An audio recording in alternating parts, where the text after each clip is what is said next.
야당은 150. 나머지가 뭐 10석이 나올 수도 있다는 얘기지. 무소속이라든가. 응? 제1야당이 150. 무소속이라든가 뭐 기타 정당에서 나머지 숫자를 한 석만 차지해도 여소야대야. 그죠? 제1야당이 150을 차지하고 한 석만 무소속이 차지해도 여소야대야. 그러니까 걱정하지 말라고.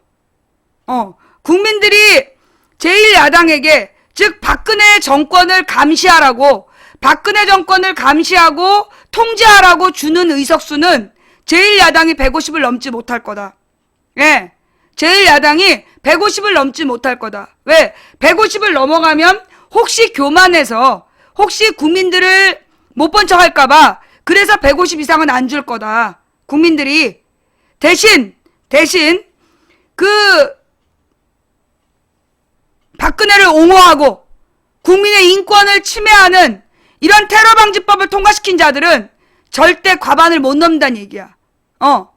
절대 과반을 넘지 못하고 따라서 그들의 숫자가 과반이 안 될 거다. 그걸 선언하는 거야. 절대로 저들의 숫자가, 박근혜 꼬봉들의 숫자가 과반을 넘지 못할 거다. 그걸 지금 선언하는 거예요. 이제 이해가 되셨죠? 예. 이해가 되셨죠?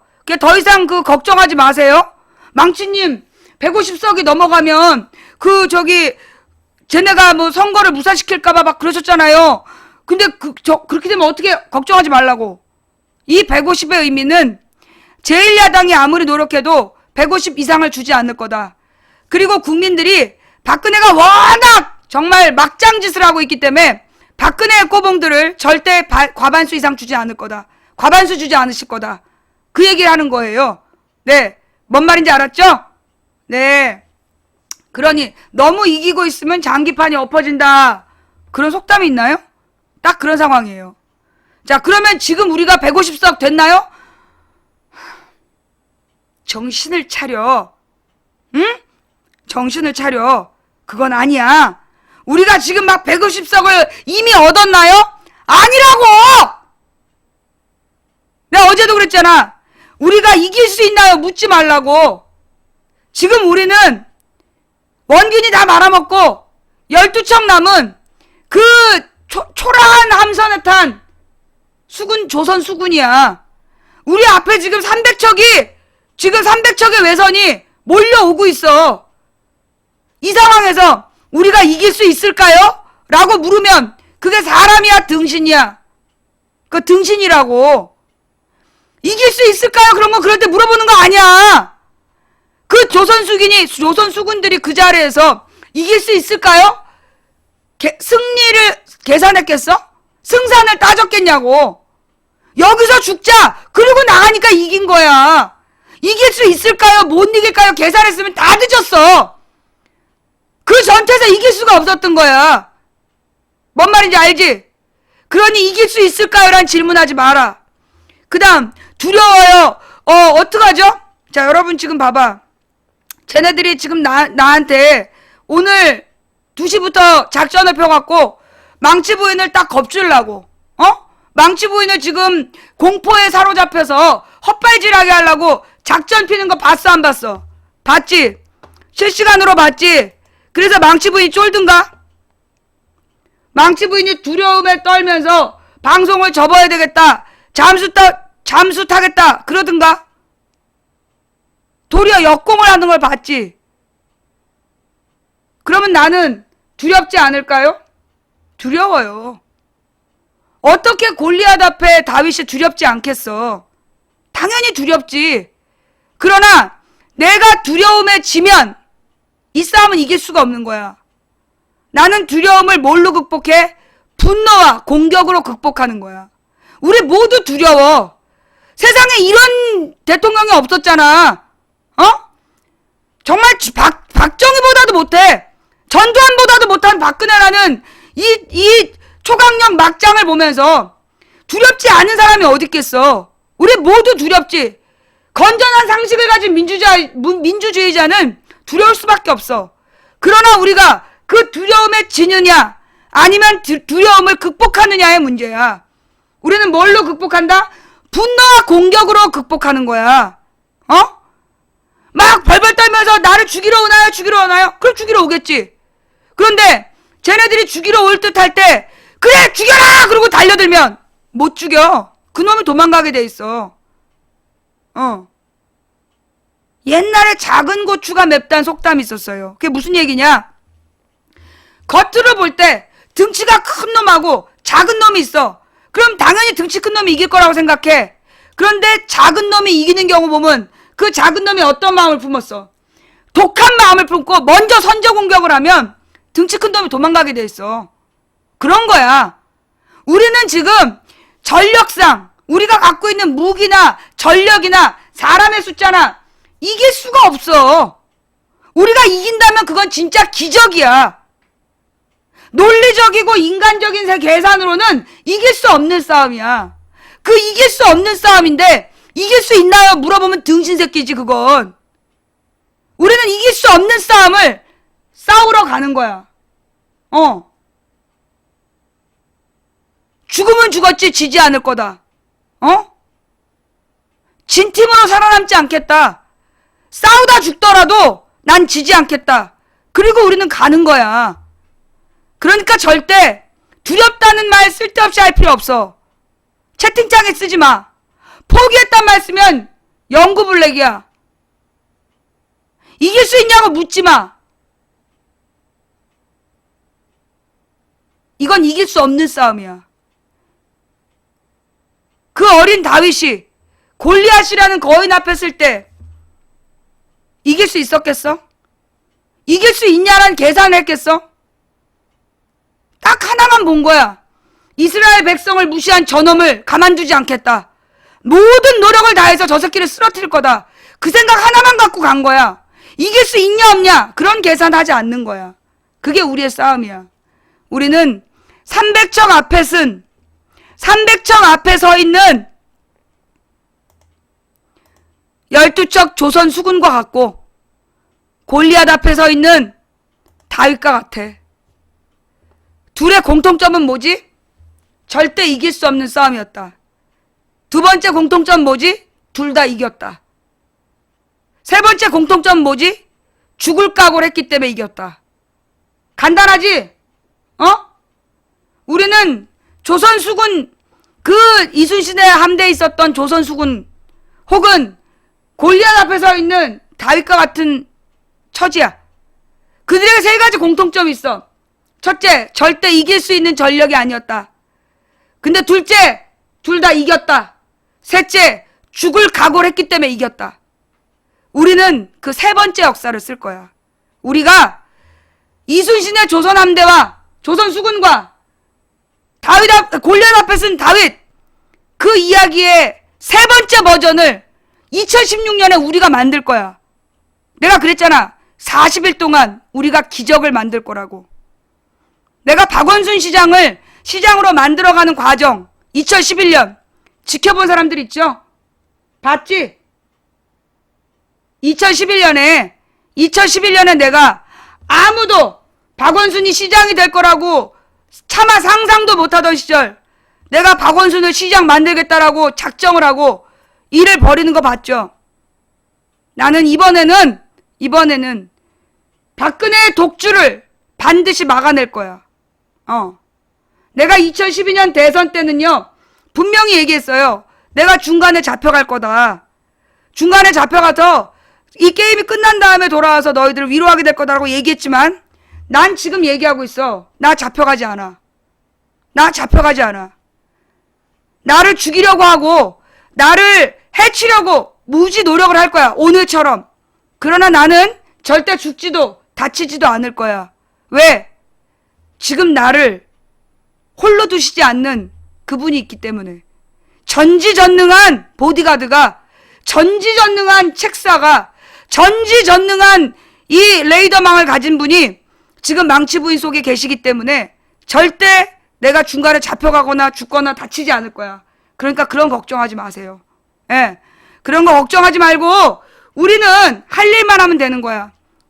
이 싸움은 너희들이 싸우는 것이 아니라 내가 싸우는 싸움이니 너희는 대열을 이루고 서서 내가 어떻게 싸우는지 보라 하셨던 하나님의 말씀을 잊지 말고 기억하십시오.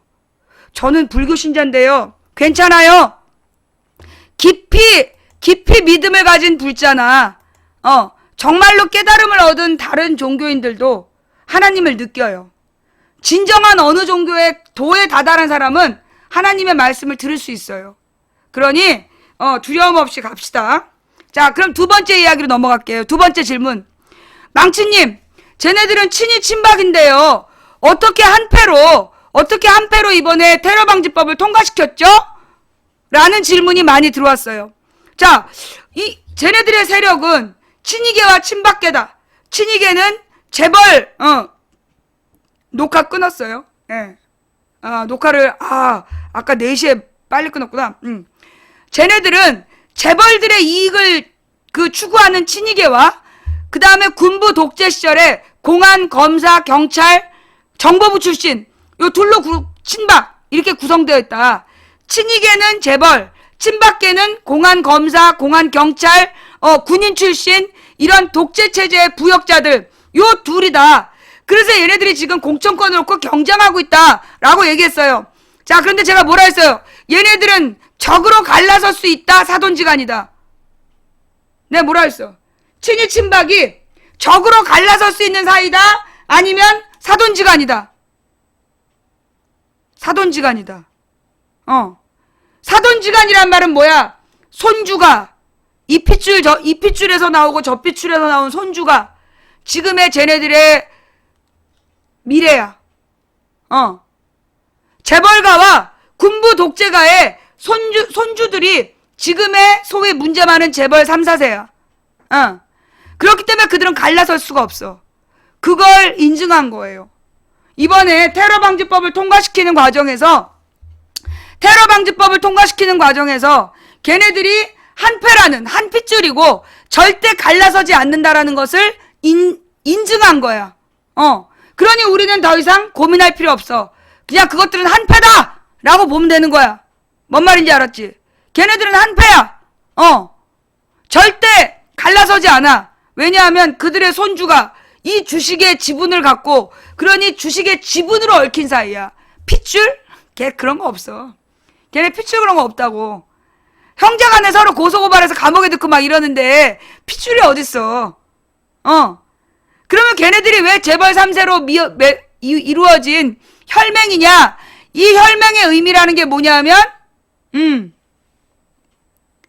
주식 지분.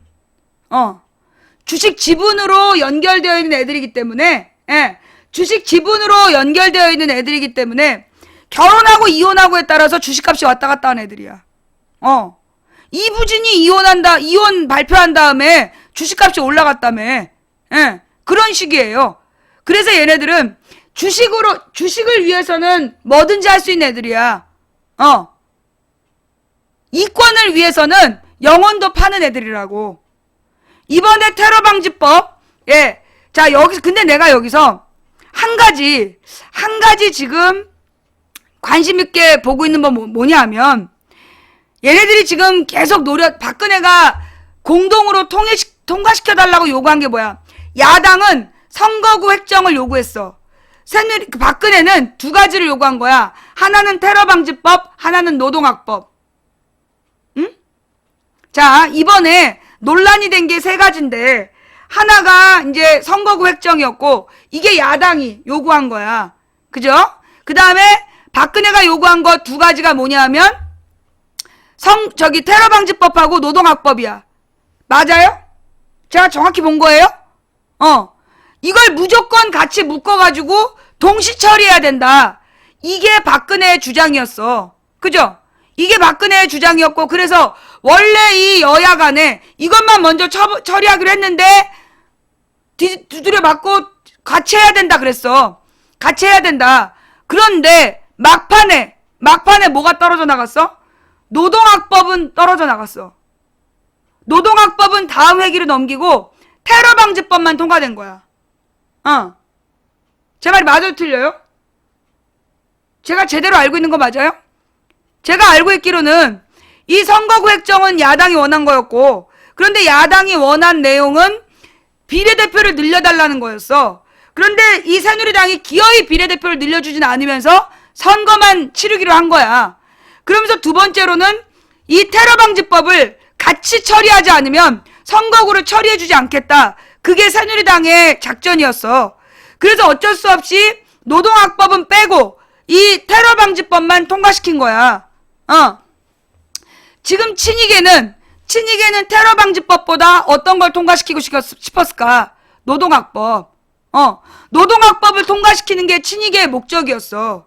왜냐? 노동학법이 자기네들이 국회의원 하는 이유야. 노동 현장에 임금을 더 낮추고 노동자들의 신분을 더 불안하게 만들어서 더 값싼 노동력을 만들으라고 국회의원이 된 애들이야. 그래서 얘네들은 노동학법을 같이 통과시키고 싶었을 거야. 그래서 같이 밀어붙이려고 했을 건데 그게 누가? 야당에서 선거법을 니네들 걸로 받는 대신 선거구를 니네들의 주장대로 비례대표를 포기하고 그 지역구를 늘리는 게리맨더링을 받는 대신 선거를 치르고 대신 노동학법은 다음으로 넘기자. 이걸 따낸 걸로 보여. 이걸 내가 보기엔 따낸 걸로 보이고 친이계가 일관되게 테러방지법에 협조한 이유는 노동학법을 같이 통과시키려는 목적으로 테러방지법을 통과시켜줄 테니까 너희들은 노동학법을 통과시켜달라. 친이계하고 친박이 너희들이 원하는 친박은 테러방지법을 원했고 친이는 노동학법을 원했는데 지금 분위기가 어때요? 비박이 김무성이 계속 당하면서 지금 친이계가 좀 밀리는 형국이야. 밀리는 형국이다 보니까 노동학법은 미루고 일단 독재 기초법인 테러방지법부터 통과된 거 아니냐.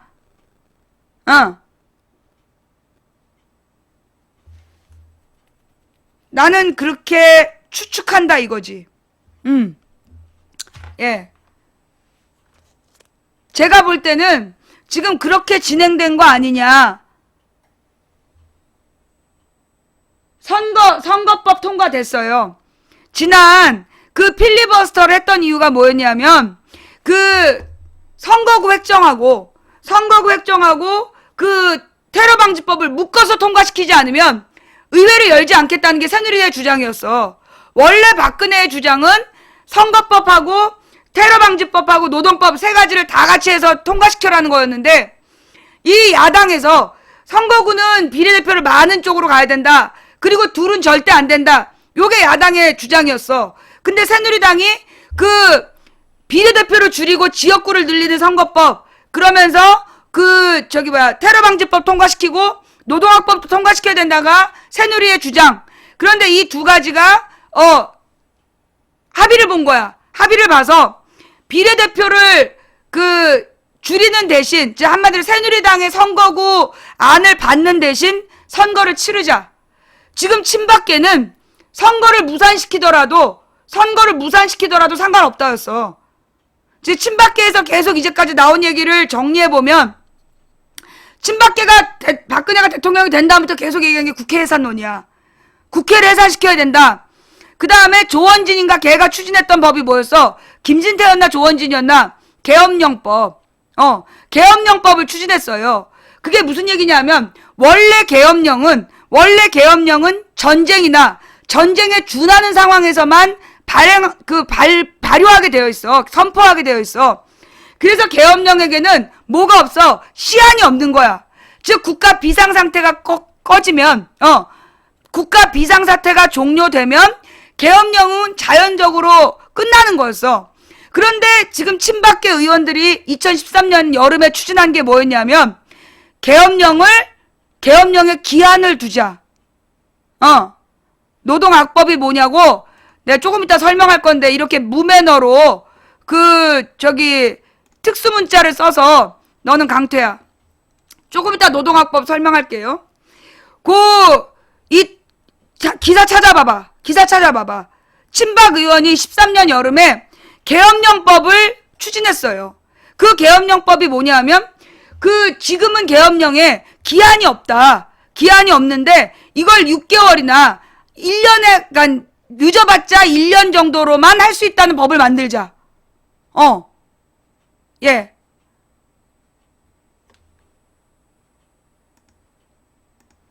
자, 집중하세요. 예. 그게 친박계에서 추진한 계엄령법이야. 그럼 이 말은 뭐냐 하면, 이 말은 뭐냐? 김재원이 추진했구나. 그 계엄령법은 뭐냐? 계엄령을 쉽게 내리겠다는 법이었어. 2013년에 그 계엄령법의 목적은 뭐냐? 계엄령을 쉽게 내리겠다. 그리고 국가 비상사태가 아니어도 내리겠다는 거야. 아니, 국가 비상사태에 기한이 정해져 있냐고. 국가 비상사태는 기한이 정해져 있지 않은 거야. 전쟁에 준하는 그런 국가 비상사태는 기한을 정할 수가 없는 거야. 그런데 계엄령을 한번 선포하면 6개월까지만 일단 가고 6개월이 넘어가면 한 번에 걸쳐서만 연장할 수 있다. 그게 계엄령법이다. 다른 말로 국가 비상사태가 아닐 때도 계엄령을 내리려고 준비했던 거야. 걔네들이 계엄령법을 건드렸던 이유는 뭐 계엄령이 지금 인권을 침해할 소지가 있어 지랄하지 말라고 그래. 목적은 국가 비상사태라는, 즉 전쟁에 준하는 상황에서만 내릴 수 있는 계엄령인데 이것들이 아무 때나 내리고 그 기한을 1년이든 6개월이든 지들 마음대로 정하려고 했던 거야. 그런데 그걸 누가 반대했을까? 누가? 망치 부인이 반대했지. 망치 부인이 그 계엄령 법안에 대해서 쌍욕을 한 거야. 그래서 어떻게 됐을까? 철회됐어. 계엄령 법안이 철회됐어. 통과 안 되고. 그게 13년이야. 찾아봐. 물론 나 때문이 아니긴 안 나와. 근데 계엄령 법안을 그 친박 의원이 만든다는 걸 듣고 내가 제일 먼저 언급한 게 나였어. 그 시청광장에서 지금 새누리당에서 계엄령 법을 손대고 있다. 계엄령을 쉽게 내리려고 지금 준비하는 거다. 그래가지고 막 그때 뉴스가 나와. 계엄령이 뭐냐, 계엄령이 뭐냐. 그래갖고 그게 철회가 돼요. 네. 김재원이 계엄령 법안을 발의했다가 2달 만에 철회가 됐어. 그게 이제 내가 또 초를 친 거지. 문득 미안하다는 생각이 한번 들고 넘어가서 그 다음에 얘네들이 추진한 게 뭐냐 하면 계엄령 법안 다음에 끊임없이 박근혜 지지자들이 우리가 이제 내가 그 길거리 나가서 수다방을 하면 자기네들이 논리적으로 반박을 못해. 논리적으로 반박을 못하니까 국회를 해산해라! 그렇게 비명을 지르고 가. 그게 국회 해산을 주장한 게 그게 박근혜 쪽에서 한 짓이야. 그래서 카톡으로 국회를 해산해야 된다. 국회의원이 돈 먹는 하마다. 국회의원 연금법 이러면서 계속 돌리고 있잖아. 그 목적이 뭐냐 하면 유일하게 박근혜를 통제할 수 있는, 박근혜를 제지할 수 있는 유일한 기구가 누구야? 국회야. 뭘로? 탄핵권으로. 유일하게 박근혜가 뻘짓을 할 때 탄핵이라는 무기를 써서 통제할 수 있는 유일한 기구가 국회였던 거예요. 근데 지금 국회가 130명이 야당이고, 그리고 지금 새누리당이 그러니까 친이계가 60이야. 친이계가 60%, 친박이 40%. 만약에 친이계하고 야당이 합치면 탄핵도 가능한 그런 상황이었어. 그러다 보니까 박근혜가 계속해서 국회 탓을 한 거예요. 국회 탓이 달리 나온 게 아니야. 뭐 무슨 유명한 무슨 교수 이름 팔아가지고 국회를 해산하라는 둥, 국회의원 연금을 없애야 된다는 둥, 국회의원 수를 줄여야 된다는 둥, 그런 개소리를 한 이유가 뭐냐 하면, 그런 개소리를 한 이유가, 잠깐만요.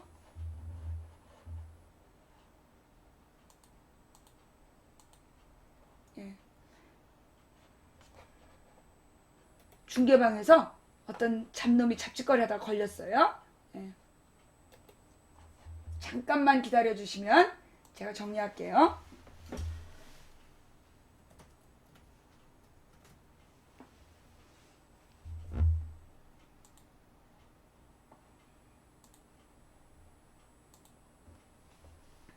자, 내가 좀 아까 무슨 얘기하고 있었지? 내가 좀 아까 무슨 얘기하고 있었지? 탄핵소추권 국회에서. 그러니까 얘 무슨 뭐 옛날 그 늙은 교수 이름 팔아가지고 국회를 뭐 무산시켜야 된다는 둥, 국회의원 수를 줄여야 된다는 둥, 뭐 그러면서 국회의원 연금법에 문제가 있다는 둥, 그런 헛소리를 계속 카톡으로 돌린 이유가 뭐냐? 목적이 뭐냐? 국회를 무력화시키려고. 박근혜가 입만 열면 국회 탓을 한 거. 그러면서 내가 CBS를 믿지 말라고, 노컷뉴스를 믿지 말라고 했던 이유가 뭐냐면 역대 최악의 국회의원 그대로 다 돌아오나라는 기사를 썼어. 역대 최악의 19대 국회의원들이 그대로 돌아오나, 그런 제목의 기사를 썼어요. 노컷뉴스에서. 내가 그랬잖아. 노컷뉴스를 절대 믿지 마라. 노컷뉴스에서 쓸만한 기사 50% 미만이다. 바로 그런 기사가 나쁜 기사야. 무슨 얘기냐? 최악의 국회의원들, 19대가 최악의 국회의원이다. 그거 누구의 주장이야? 박근혜 주장이야. 그게 박근혜의 주장이야. 박근혜가 19대 국회가 아무 일도 안 했기 때문에 그래서 최악의 국회다라고 욕을 했어. 그 다음에 그들이 다시 돌아온다는 얘기는 뭐냐면 아래로부터의 공천, 즉 여론조사를 통해서 후보를 공천하는 김무성과 문재인이 고민했던 안심번호 그 국민경선이 나쁘다라고 비하하는 기사야. 알았어요? 몰랐어요? 그래.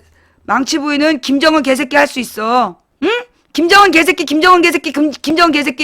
근데 그 김정은 개새끼 아버지하고 박근혜는 뭐하고 왔는지 가서 물어보고 와. 그 김정은 개새끼하고 김정은 개새끼 아버지하고 박근혜가 뭐하고 왔는지. 그렇게 둘이서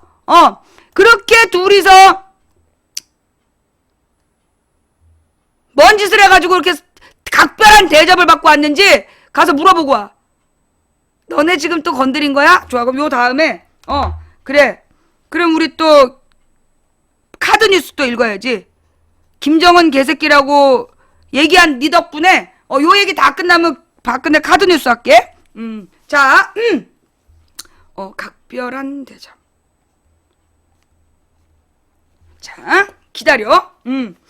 자, 알았어. 노동학법도 설명해 줄게. 노동학법도 설명할 거야. 자, 좌우지간 그래서요. 국회를 해산해야 된다는 운동을 3년 동안 한 거야.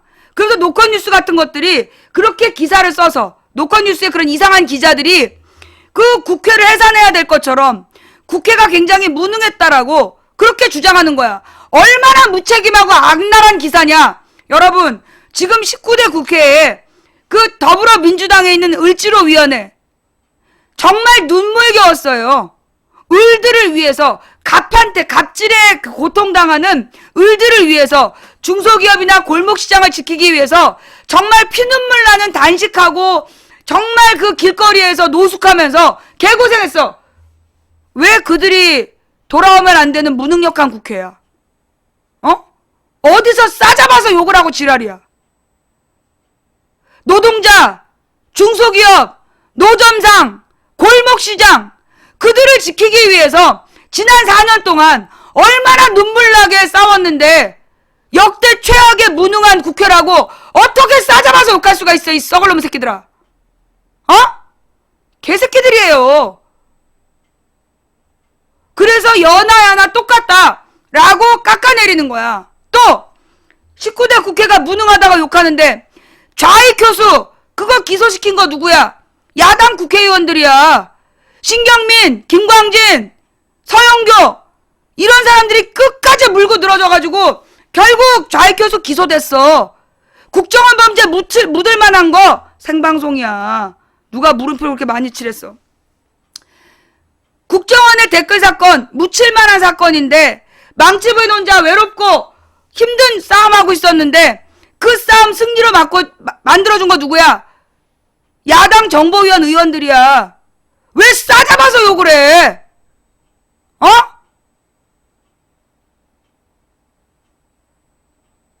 역대 최악의 무능한 국회의원이라니. 물론 새누리는 그랬겠지. 아무것도 안 하고. 근데 왜 똑같이 욕을 하냐고. 그래서 이건 언론이 아니라 언론이란 이름의 쓰레기, 언렉이라고 불러야 되는 거야.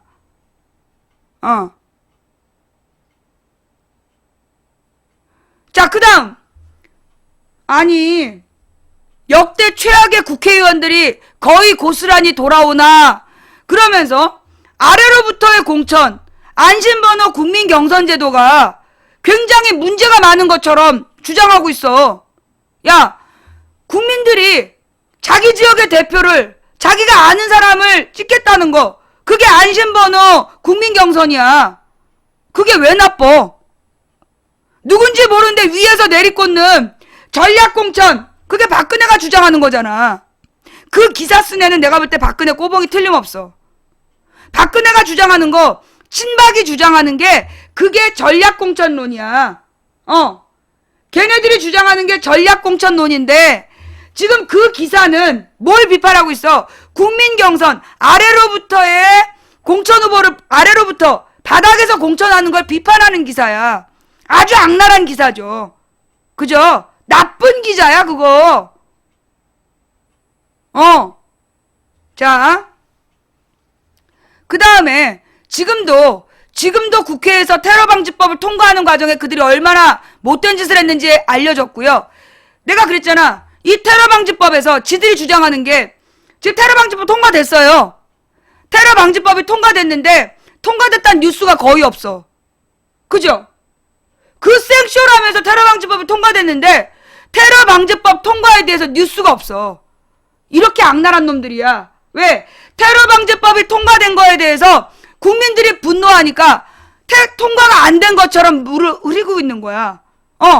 관심을 물타기를 하면서 다른 얘기를 막 보도하면서 테러방지법이 통과됐는지 안 됐는지도 안 가르쳐줘. 왜? 나는 그걸 지들도 부끄럽다고 생각하는 거야. 여러분, 정말로 자기네들이 이 나라를 지키기 위해 우리나라 안보를 위해서 꼭 필요한 테러방지법이고 그래서 자기네들이 자랑스럽게 통과시켰다라면 석 달여를 자랑해야 되는 거 아니야? 논리적으로 그렇게 자기네들이 북한에 협조하는 테러범들을 막기 위해서 꼭 필요한 테러방지법이라고 그들이 그토록 목 놓아 외친 만큼 그렇게 중요한 테러방지법이면 통과됐다고 석 달여를 자랑해야 되잖아. 한마디도 없어. 지들도 부끄러운 거야. 자, 망치부인 말이 맞다, 손. 망치부인 말이 맞다. 그죠? 예. 지네가 정말로 그렇게 테러방지법이 정당한 법이고 꼭 만들어야 될 중요한 법이었으면 종편 8개에서 날마다 자랑해야 되는 거 아니야? 하루 종일 자랑해야지. 그게 정상이잖아. 근데 왜 한마디도 안 해? 니들도 부끄럽지? 니네가 그거 통과시켜놓고 겁나지? 그래서 그런 거 아니야.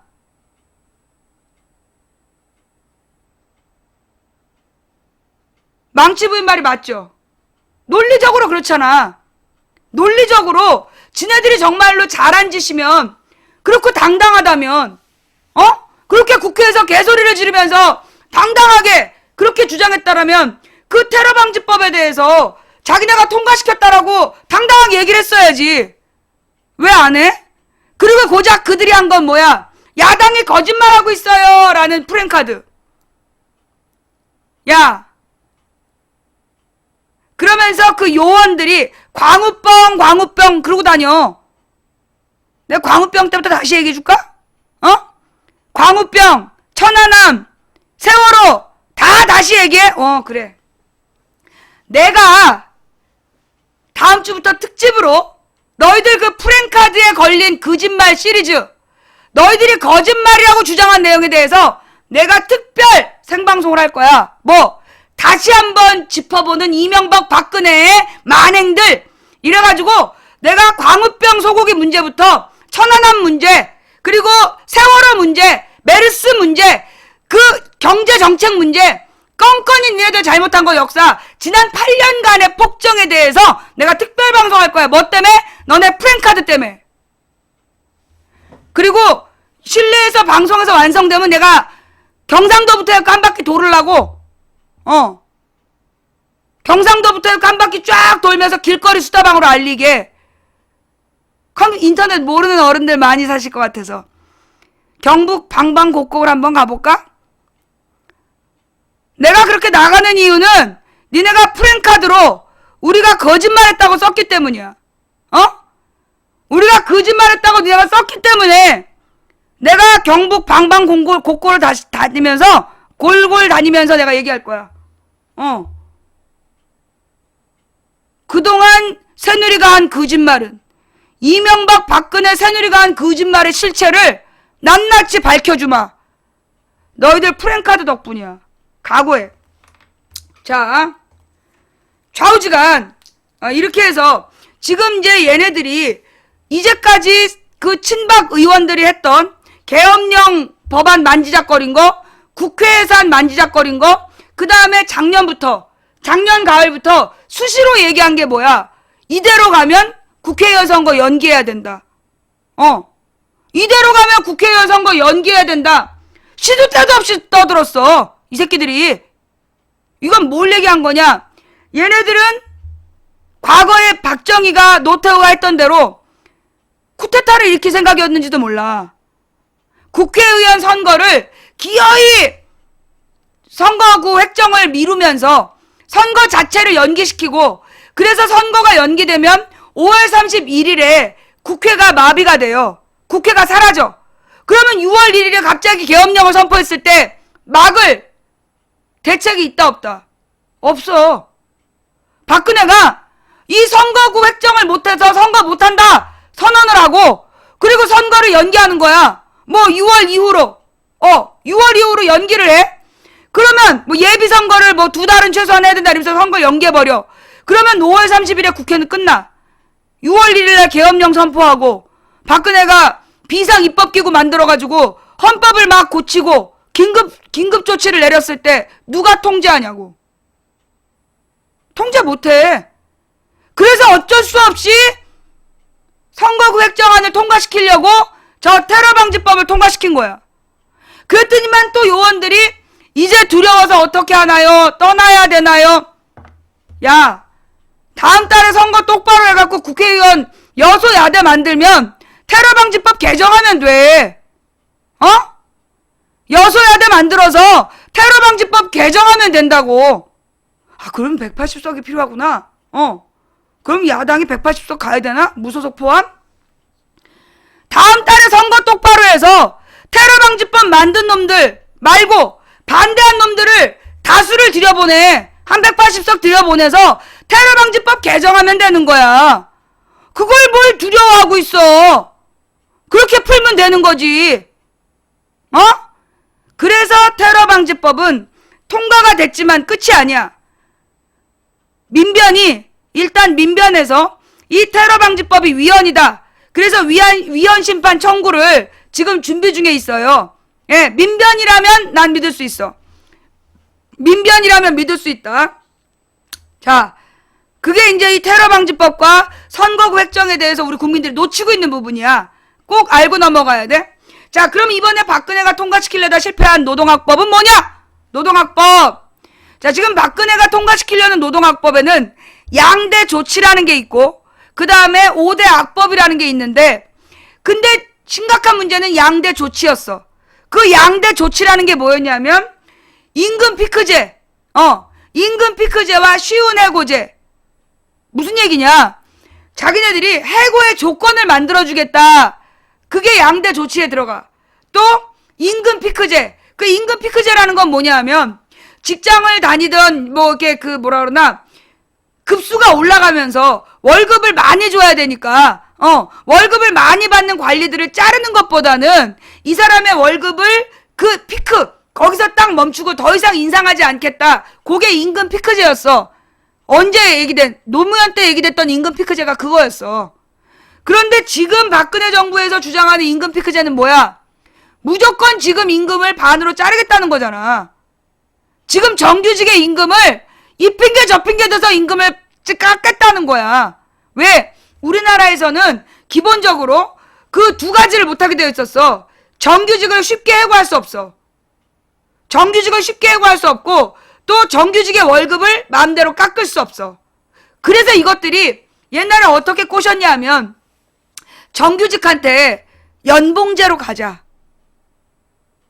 1997년, 99년 때부터야. 노동자들한테 막 꼬시는 거야. 너네 지금 기껏 받아봤자 뭐 연봉 4, 5천 받냐? 연봉제로 가자. 그러면 연봉제는 니네가 노력 여하에 따라서 1억도 벌 수 있다. 7천만 원도 벌 수 있고 1억도 벌 수 있으니까 지금 4,5천만 원 받는 연봉 4, 5천 받는 정규직을 버리고 프리랜서가 되자. 혹은 뭐가 되자? 연봉제로 계약을 하자. 그렇게 꼬신 거야. 그리고 우리 노동자들이 더 좋은 건 줄 알고 계약을 해줬네? 어머, 이 씨발놈 새끼들이 1억을 준다고 뻥 까놓고 실제로 연봉 4,500이었던 사람이 가령 전화를 받았는데 불친절하다는 제보가 들어왔다. 그러면서 너 연봉 1,000만 원 깎을게. 그런 거야. 그래가지고 연봉 4, 5천이 연봉 3천으로 깎인 거야. 그러면서 그나마 그것도 뭐야? 계약직이라 2년에 한 번씩 재계약을 해야 돼. 그게 연봉제라는 단어의 뜻이었어. 그런데 얼마나 멋있냐? 연봉제. 그러면서 연봉제 노동자들 능력 여하에 따라 1억 넘는 고소득 가능. 그때 매경인이 중앙일보니 그렇게 뻥 깠어. 조중동이 나서가지고 그렇게 뻥을 깠다니까?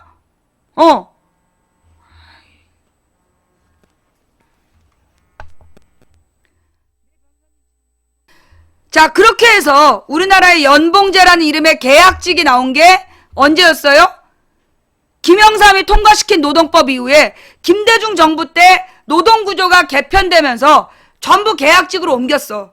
그런데 전부가 아니야. 절반 정도가 계약직이 된 거야.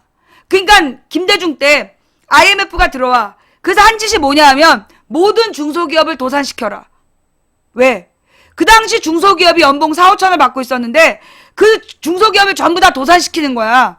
그러면 그 중소기업에서 나온 노동력들, 잘린 노동력들이 뭐가 돼? 잉여 노동력이 되잖아. 그러면 그 잉여 노동력들어 계약직으로 들어와라. 그런 거야. 연봉 4, 5천짜리 중소기업을 전부 다 자르고 그 다음에 이름을 바꾼 회사를 만든 다음에 연봉 2, 3천으로 재계약을 한 거야. 그렇게 노동구조를 개편을 한 거예요. 그 YS의 노동법으로 DJ 때. 근데 노무현 대통령이 알아내. 2005년에. 이 새끼들이 지금 국민을 속이고 있다. 뭐냐 하면 끊임없이 나라에다가는 국가에 대해서는 자기네들이 사업이 어렵다. 사업이 너무너무 어려워가지고 지금 계속해서 노동자들을 계약직으로 유지할 수밖에 없다라고 뻥을 깠는데 어느 날 노무현 대통령이 각 그 재벌들의 사내 보유금이 160조라는 거 알아낸 거야. 10대 기업의 보유금이 160조라는 걸 2005년에 알게 돼.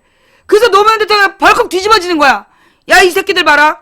너네 기업이 어렵다며. 그래서 계약직 해야 된다며.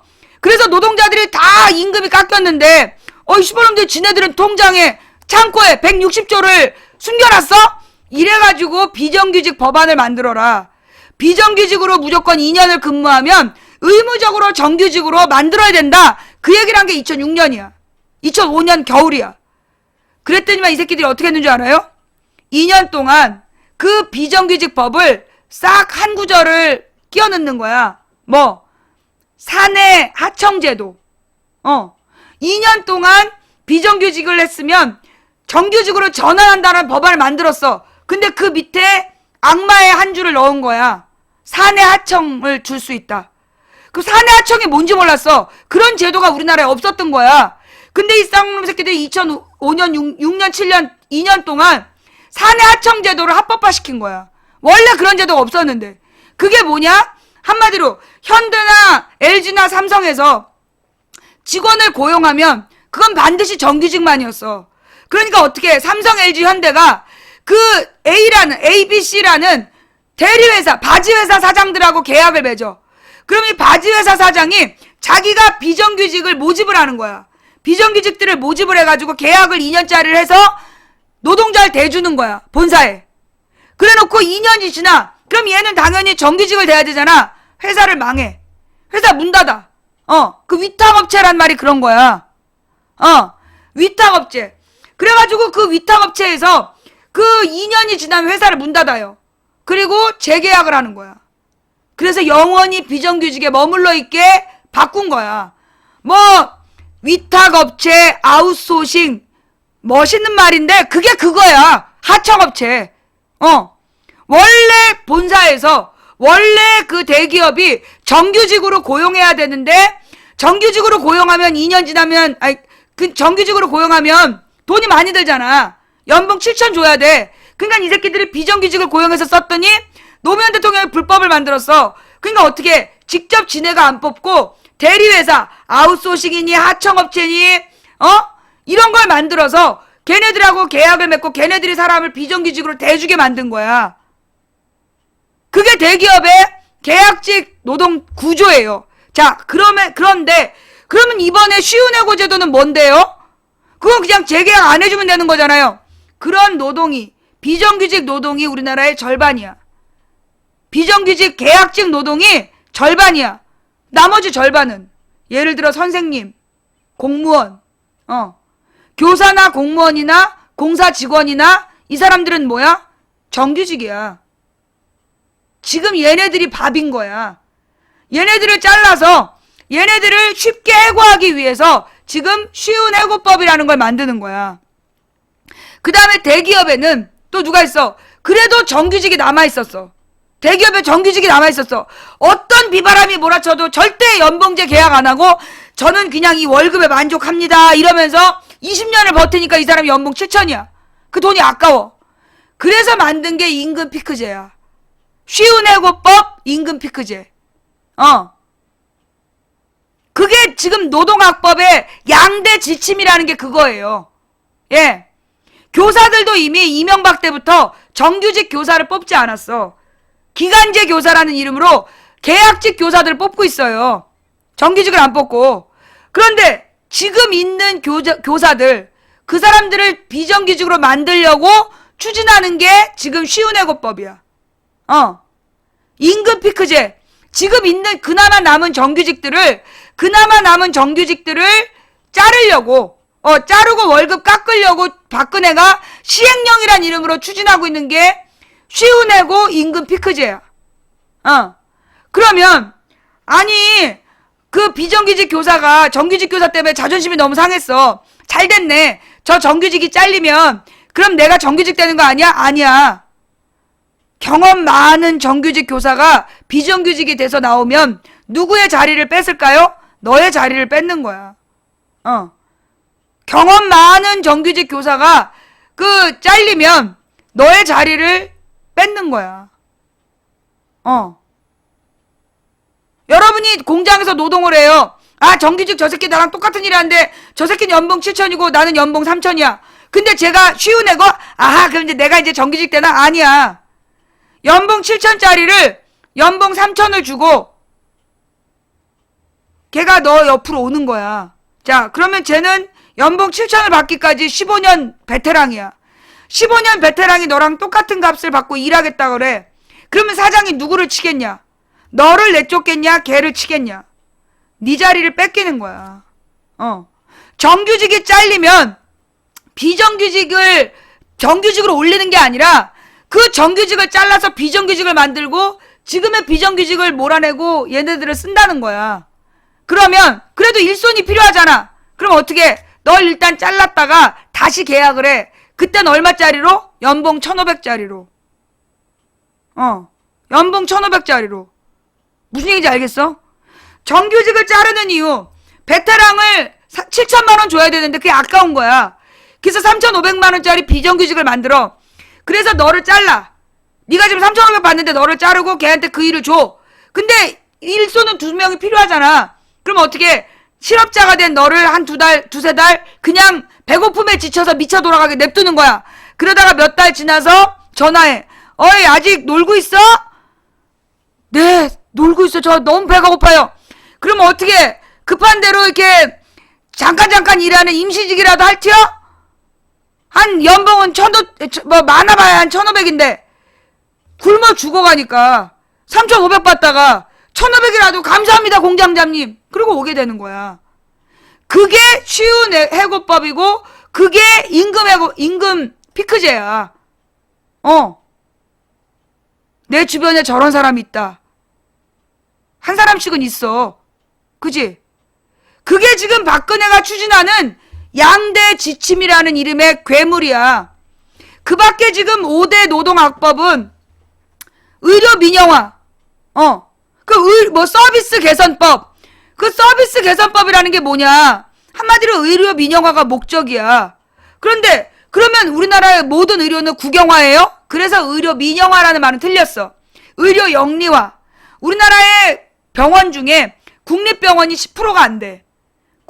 국립병원이 10%가 안 되고 나머지 90%가 다 민영병원이야. 그럼 뭐가 문제인데요?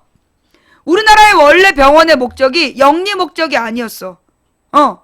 우리나라의 원래 병원은 영리 목적이 아니라 보건위생에 책임을 지는 게 병원의 졸린 목적이야. 국민의 보건위생과 건강관리를 책임져야 되는 게 모든 의료재단의 목적이었어. 그런데 그 목적을, 보건후생, 그 목적을 뭘로 바꾸는 거야? 영리를 추구해도 된다고 바꾸는 거야. 그러면 기본적으로 국민을 치료하기 위해 있던 병원이 치료 목적이 아닌 거야. 예를 들어 여러분, 요즘에 문제가 된 C형 간염 사건 알죠? C형 간염 사건. 그 C형 간염 사건이 왜 터진 거야? 요즘에 물 주사라고 그래가지고 비타민 주사 같은 걸 많이 맞고 다녀. 프로로폴인가? 왜 그거 있잖아. 2012년에 문제가 됐었던 수면 유도제 프로포폴.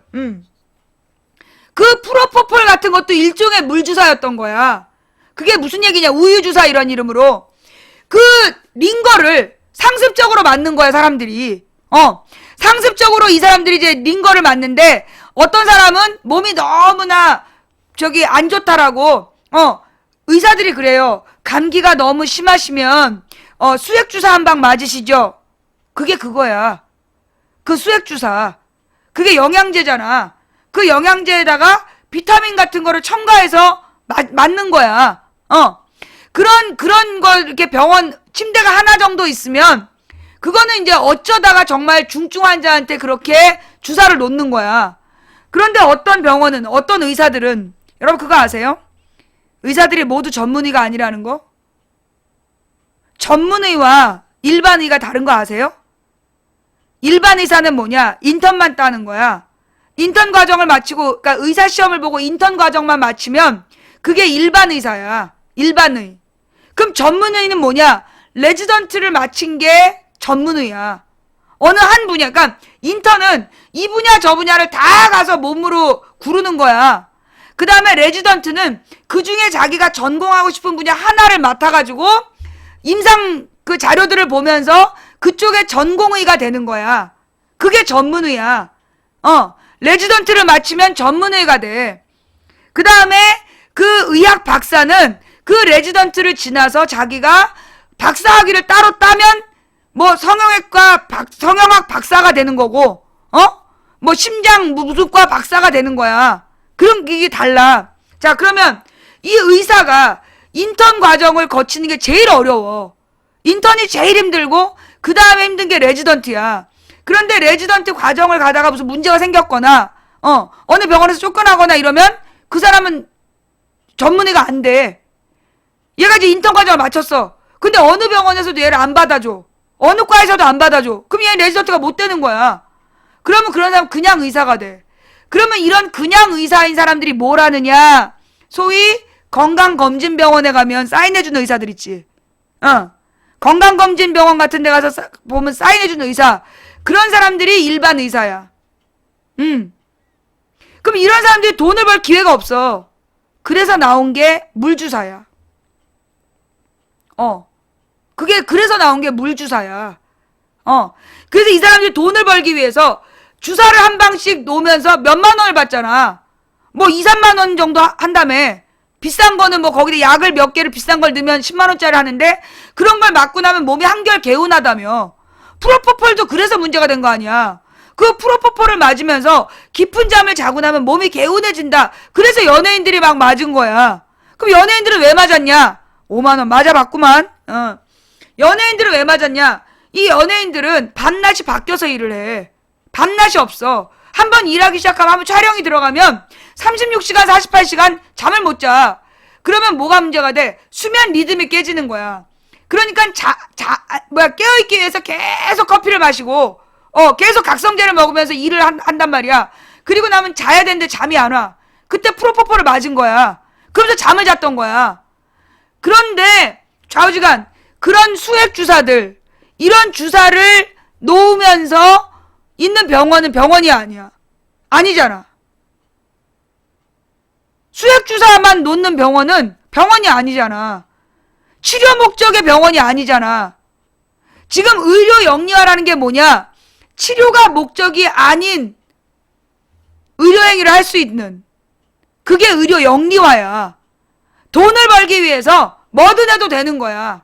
수액 주사도 맘대로 놓고, 그 다음에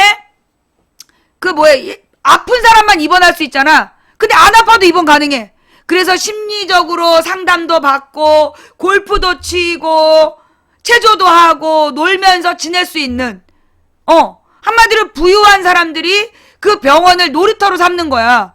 그래서 제주도에 영리병원에 골프장이 생긴 거야. 제주도 영리병원에 골프장이 있는 이유가 그거야. 그러면서 그 골프장을 만들기 위해서 어마어마한 땅을 샀겠지. 그죠? 자, 좌우지간 그런 병원들을 허용해주는 게 의료 영리화의 첫 번째. 그게 왜 나빠요? 부자들은 그렇게 즐길 수도 있죠. 자, 예를 들어 존스홉킨스 대학에서 심장내과를 전공한 박사가 한국에 딱 돌아왔어. 그럼 옛날 같으면 세브란스 병원, 서울대학병원, 현대아산병원에서 서로 데려가려고 하겠죠. 그죠? 그래서 그 병원에서 심장내과를 중심으로 환자들을 치료하겠죠. 그런데 이제 어떻게 되는 거야? 그런 대형 영리병원을 만들어 놓고, 응? 아니 예를 들어 내가 볼 때는 이제 현대아산 이런 대기업 병원 또 하나 생기는 거야. 가령 예를 들어 A 대기업이 병원을 만들어. 그래서 유명한 의사들을 싹쓸이해. 높은 연봉으로. 그래서 러시아니 중국인이 다른 나라의 부자들을 놀고 먹는 병원에 데리고 와서 시컷 막 크루즈 여행도 시켜주고 골프장도 시켜주고 온천도 시켜주고 그러면서 이 의사한테 검진만 하라고 그래. 그럼 이 의사의 네임 밸류 때문에 이 사람이 존스홉킨스 대에서 심장내과 전공했대. 그럼 사람들이 그 병원으로 몰려가는 거야. 그 부자들이. 문제는 뭐야? 진짜 심장이 시급한, 심장 치료가 시급한 환자들은 그런 의사들을 만날 기회가 차단된다는 거야. 부자들만 가니까. 무슨 얘기인지 알겠어요? 서울대 연대에서 유능한 의사들이 나왔어. 근데 얘네들을 그 부자 병원이 전부 다 데려가는 거야. 높은 연봉으로. 정말로 치료가 필요한 사람들은 그 훌륭한 의사들을 만날 기회가 없는 거야. 그게 영리병원의 문제점이야. 또 하나가 뭐냐면 원격 진료의 문제예요. 이 대형 병원들이 지금도 전국에서 삼성현대 세브란스 병원에 한 달치 약근으로 전국에서 할머니 할아버지들 올라와. 한 달에 한 번 약 받아가시잖아. 근데 한 달에 한 번 약 받으러 와야 되는데 멀미가 너무 나가지고 할머니 할아버지들 고역이야. 그럼 이 할머니 할아버지들이 전화나 인터넷 화상으로 얼굴 보여주고 그 다음에 혓바닥 보여주고 요즘에 심장이 어쩌고 말로 해. 그러면 거기 병원에 올 필요 없이 처방전을 인터넷으로 쏴주는 거야. 그러면 그 노인들이 그 인터넷으로 받은 처방전을 가지고 그냥 읍내 나가서 약을 받아먹는 거야. 와, 정말 노인분들에게 너무 훌륭한 그 치료 시스템이겠죠? 이게 개뻥이야. 이게 무슨 얘기냐? 자, 이렇게 원격 진료가 되면 노인들만 갈까요? 아니요. 일반적인 환자들도 다 원격 진료로 줄 서가지고 삼성현대 세브란스 병원에서 치료를 받는 거야. 그러면 뭐가 사라질까? 지역 병원이 사라져. 지역의 그 중급 병원, 군립병원, 시립병원, 도립병원이 사라지는 거야. 환자가 없어서.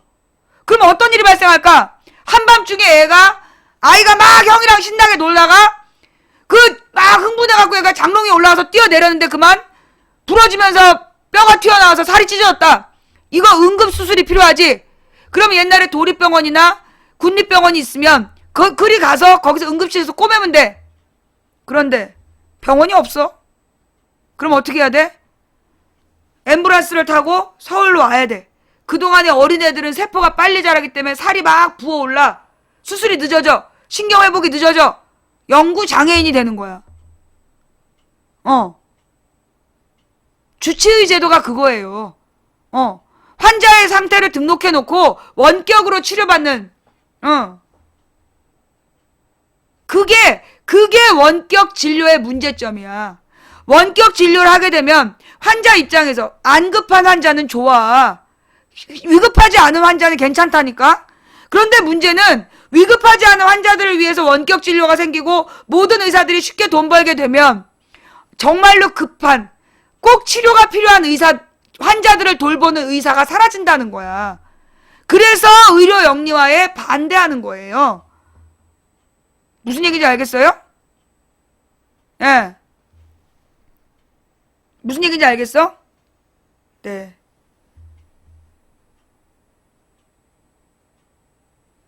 진주 의료원을 문 닫을 때, 의료원은 적자인데, 그 간호사나 그 의료진들이 돈을 너무 많이 받아간다. 그거 뻥이었잖아.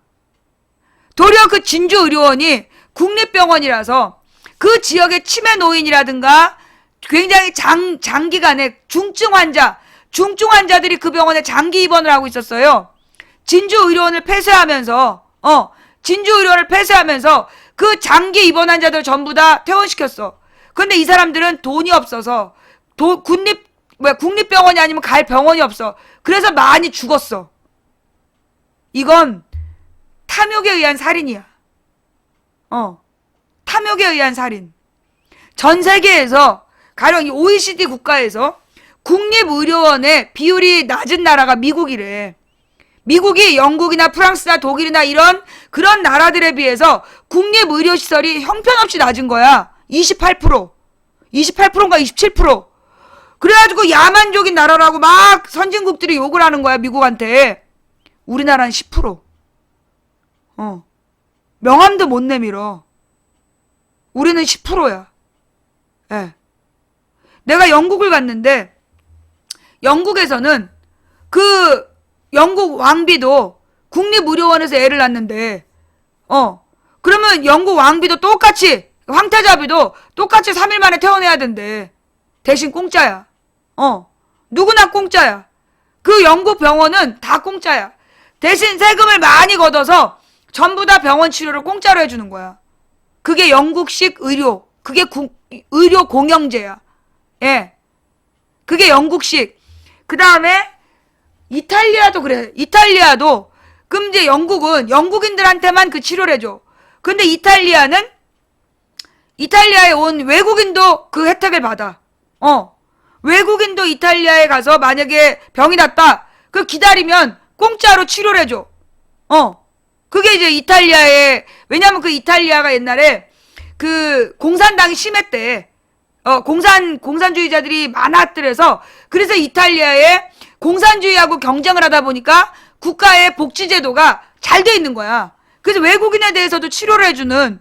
근데 이제 지금에 나타나는 문제는 뭐냐면 환자가 너무 많고 국립의료시설은 부족해서 오래 기다려야 된대.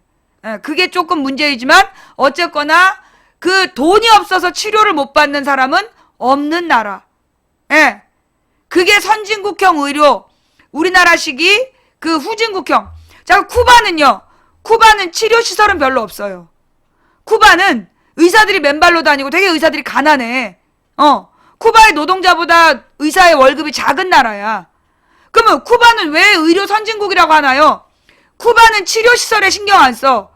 대신 예방의학을 신경 써. 가령 동사무소처럼 그 보건소가 동네 사람들을 전부 다 관리를 해. 그래서 혈압 재고 당뇨 체크하고 혹시 이 식습관에 문제가 있는지 집 환경에 문제가 없는지 날마다 와서 검사를 해. 쥐가 드글드글하다 패스트 걸린다. 그래서 쥐를 잡아라. 처방 내리고. 이 집안에 쥐며느리가 많이 다닌다. 무슨 피부병에 걸릴 수 있다. 소독해버리고. 그게 쿠바식 의료. 예방의학 중심. 왜냐하면 치료를 할 땐 이미 늦다. 그래서 각 마을의 주치의가 그 마을 사람들을 전부 다 관리하는 거야. 그래서 병이 생기기 전에 손 쓰는 게 쿠바식 의료. 그래서 전 세계에서 국민 대비 의사의 숫자가 제일 많은 나라가 어디예요? 쿠바예요. 국민 대비해서 의사의 숫자가 제일 많은 나라가 쿠바야. 그래서 전 세계에서 의료가 제일 잘 된 나라를 쿠바라고 하는 거야. 의사 숫자를 비교했을 때 우리나라는 저 끝에 있어. 의사 숫자가 모자라가지고 저 끝에. 자, 하여튼 이게 의료 서비스 선진화법이라는 이름의 개지랄 개구라, 그게 그들의 주장이었다라는 거. 자, 그래서 노동학법이라는 건, 노동학법에서 가장 문제가 되는 건 뭐냐면 소위 원샷법, 그 다음에 또 하나가 왜 원샷법이라는 거야. 이 원샷법이라는 게 뭐냐면 원래 우리나라에서 대기업이 기업 합병을 하잖아. 문어발식으로 막 잡아먹잖아. 야, 두부가 잘 팔려? 두부 하나 먹고, 만두가 잘 팔려? 만두 공장 먹고, 이러면서 막 대기업의 문어발을 막 넓힌단 말이야. 근데 두부 공장에는 오래된 김씨 아줌마, 박씨 아줌마, 송씨 아줌마 해갖고 오래된 직원들이 있어.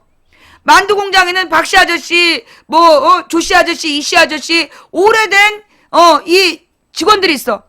자, 이 두부 공장 먹고, 만두 공장을 먹었는데, 먹으려면 반드시 우리나라에 어떤 조건이 있었다. 그 아줌마 아저씨들을 전부 다 고용 승계, 자르면 안 돼. 그런 조건으로 인수합병을 하도록 법이 되어 있었어. 그런데 박근혜가 추진하는 원샷법이 뭐야? 인수합병을 해서 그 브랜드와 공장은 먹어. 근데 노동자들 마음대로 자를 수 있게 해주는 게 원샷법이야. 그게 원샷법이야. 지금 이 친이계 친박계 아들들이 만나서 결혼을 해갖고 3세, 그게 재벌 3세야. 그 재벌 3세 새끼들이 수출을 해야 되는데, 바깥에 나가서 뭔가 새로운 일을 도전을 해야 되는데, 팀 쿡이라든가, 누구니, 빌 게이츠라든가, 뭐 이런 애들을 보고 배워가지고, 누구지, 페이스북, 뭐 그런 애들처럼 뭔가 창의적인 새로운 일을, 그 많은 자본을 가지고 하는 게 아니라, 아버지, 나 두부 공장 차릴래요. 아버지, 빵 공장 차릴래요. 씨발, 그러고 앉아있는 거야. 미국 가가지고, 외국 가가지고 하기는 겁났다. 돈으로 따는 거지. 겁나게 막 화려한 MBA 학위 따갖고 와갖고, 두부 공장 차려달라고 그러고, 만두 공장 차려달라고 그러고, 빵집 차려달라고 지랄이고, 여관 차려달라고 지랄이고, 그리고 여관 하나 차려놓고 막 대대적인 성공, 뭐 사전 5기, 어메 지랄, 그거 여관이잖아. 이름이 달라고 그렇지 여관이지 뭐. 그러면서 막 개지랄 막 이부지 내 승리 연병. 야, 궁궐 옆에다가 어디서 호텔이나 여관이나 숙박업이야. 호텔이나 여관이나 숙박업이라고. 뭐 대단한 것처럼 지랄들이야. 자, 좌우지간. 그래서 지금 재벌들이 만드는 노동학법 문제 오늘 짚어봤어요. 아까 어떤 놈이 김정일 개새끼 김정은 개새끼 해볼 수 있냐 해서 나는 김일성 개새끼, 김정일 개새끼, 김정은 개새끼 3대 개새끼라고 할 수 있어. 나는 이제까지 그것들이 악수 한번 해본 적이 없고 걔네들한테 각별한 대우를 받아본 적이 없거든. 내가 여기에 대해서 얘기 시작하면 좀 시간이 늦었으니까 요거 우리 내일 시작할까? 아까 걔네들 싹 도망갔잖아.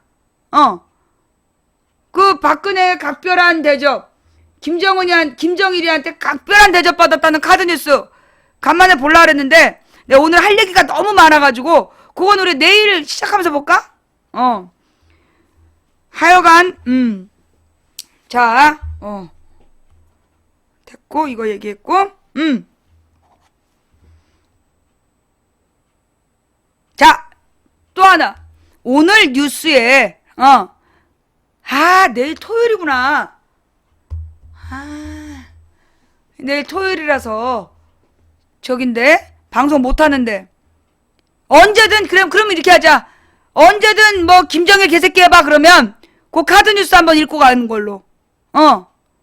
언제든 김정은 개새끼 할 수 있냐고 물어보면, 그때 카드뉴스 딱 꺼내가지고, 그때 보게. 너네가 박원순 시장 조카 얘기하면 박근혜 오춘 조카 얘기하고 그 다음에 니네가 망치 부인을 띄워서 잡아먹으려고 그러면 우리 신랑하고 오세훈하고 그 쌈박질한 거 틀고 뭐 북한 욕하면서 종북이 어쩌고 주장하면 박근혜가 각별한 대접받은 영상 틀고 나도 한 10년 되니까 이게 딱 그 어떤 처방이 나와. 왜 뭐 저기 그 병원에서 심부름만 해도 이렇게 웬만한 병원 알아보잖아. 어떤 증세는 어떤 약을 써야 된다. 요게 이제 나도 딱 답을 알아. 자, 그래도 오늘 가기 전에 자, 이게요. 경향신문에서 그 이번에 이번 총선에 3대 의제는 그래서 불평등 해소, 그 다음에 평등, 그 다음 또 뭐였지? 경향신문이 얘기한 3대 의제가 뭔지 한번 찾아봐요. 첫 번째가 불평등을 해소해야 된다. 두 번째가 뭐 평화체제를 구축해야 된다. 그리고 세 번째가 또 뭘 해야 된다. 아이 생방송이야. 재방 같은 생? 왜 재방송 같아? 나의 열정이 전달되지 않아? 마음 상했어. 다시 시작할까? 처음부터? 처음부터 다시 시작해? 자, 그 하던 얘기 마저 하면, 예. 네네, 제방 봐야 돼요. 알았어. 옷 좀 사요? 야! 네가 옷 한 벌 사주면서 옷을 사라고 그래. 난 이 세상에서 제일 아까운 돈이 옷 사는 돈이야. 내가 절대 돈 주고 안 하는 게 옷 사는 짓. 그게 맨날 신랑이 사와 옷을. 안 어울리는 걸. 돈이 생겼으면 일단 먹고 봐야지. 먹는 건 영원히 내 안에 있어. 그리고 나 옷 많어. 아니 멀쩡한 옷을 두고 왜 옷을 사래니? 웃긴 놈이야. 정치개혁. 경향신문의 3대 의제가 평화, 불평등, 정치개혁이다 라고 얘기를 하고 있어요. 경향신문에서. 정치개혁이 뭔데?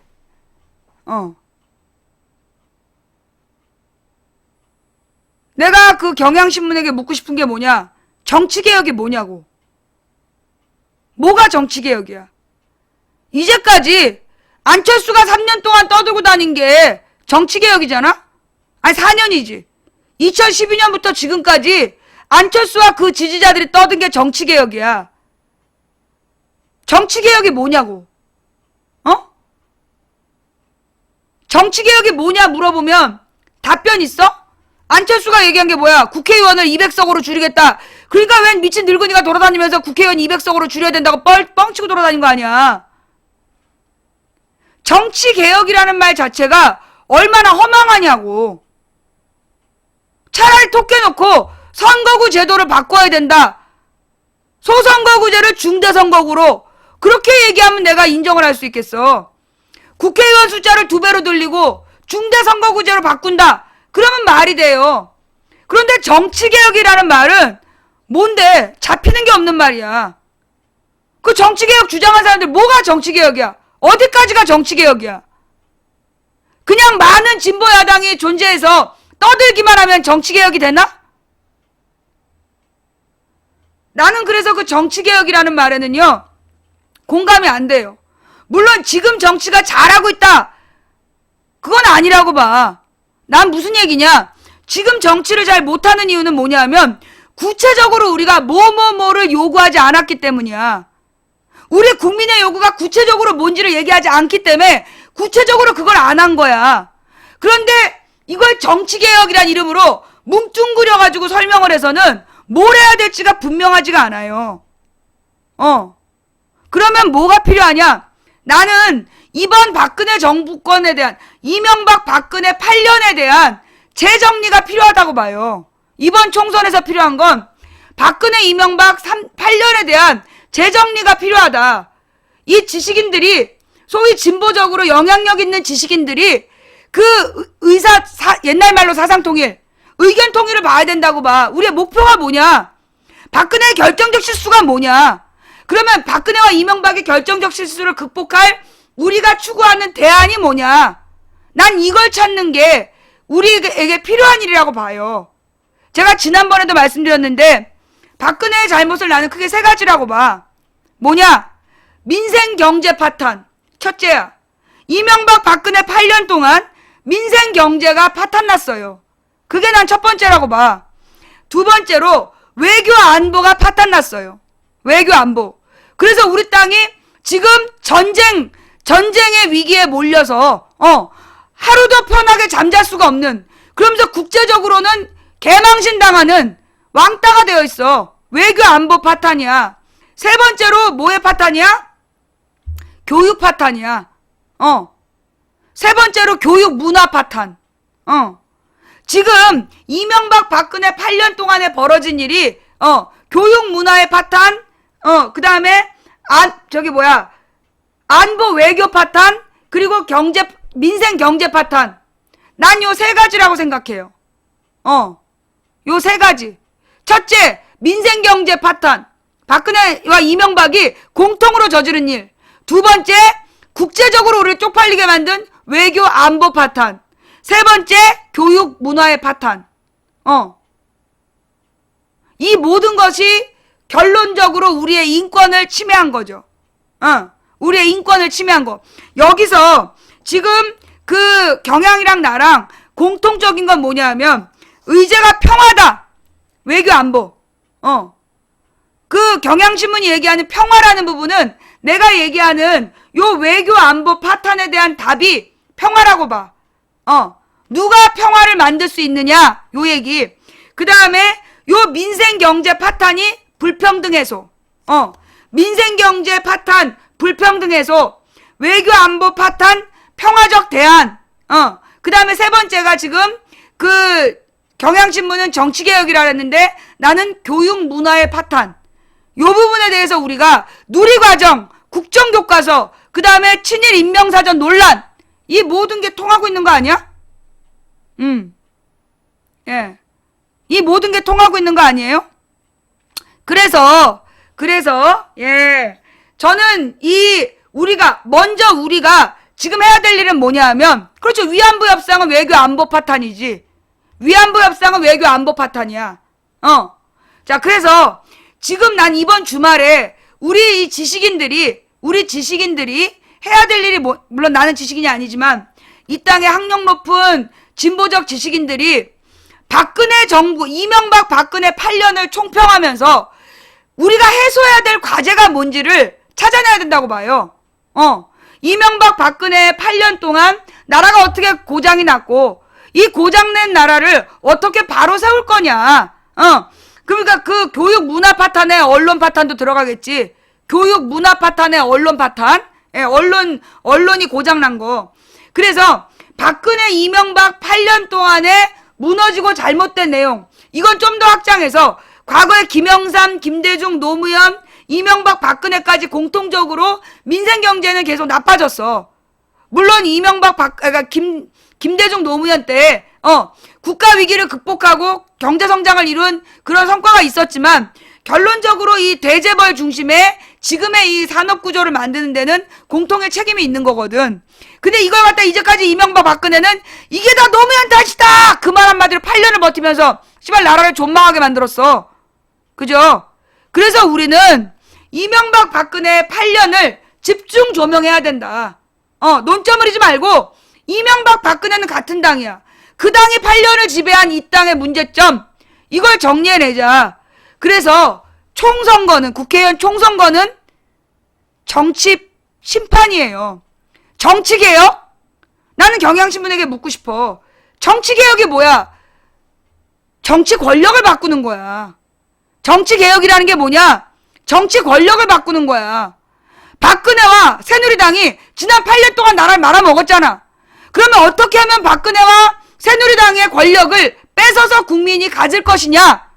이걸 목표로 해서 우리가 지금 이제 토론해야 될 때가 됐다. 그리고 우리의 목표를 분명히 하자. 내가 이런 얘기를 오늘 준비했는데 그 김종인인가? 그 사람이 또 무슨 공약을 발표했다며? 공약 발표하겠다 그랬다며? 그리고 이제 지금 논점이 되고 있는 거는 야권 통합 문제. 그래서 김종인이 이제는 안철수가 참 안 됐다는 생각도 들어. 안철수가 참 안 됐다는 생각도 들어. 김종인이, 예, 왜 뭐지야, 김종인이 그 국민의당 의원들을, 뭐, 안철수 빼고 올래? 그랬다며. 국민의당 의원들을 개별 접촉해가지고, 안철수 빼고 올래? 이랬다며. 요즘 국민의당이 지금 난리가 났다는 거야. 철수가 막 비열한 정치라는 둥 막 이러면서 얘기를 하는데, 그 철수가 이야기하는 비열한 정치라는 말보다는, 아무것도 모르는 안철수가 고단수한테 당했구나. 그런 느낌을 주지 않나? 지금 이 국민의당을 이 김종인이 흔드는 거를 보니까, 아니, 근데, 이 사람은, 아니, 도대체 이게 김종인의 수야? 지금 이게 김종인의 수예요? 나는, 보기하고 많이 달라. 그죠? 내가 이제까지 이렇게 예측할 수 없는 사람 처음 봤어. 이제까지 나는 문재인이든 박근혜든 예측이 가능했거든요? 그들이 이렇게 할 거야. 그래서 이런 일이 벌어질 거야. 라는 게 내가 예측이 가능했어. 근데 내가 이제까지 예측할 수 없었던 사람이, 예측이 불가능한 수를 쓰는 사람이 노무현하고 김종인이야.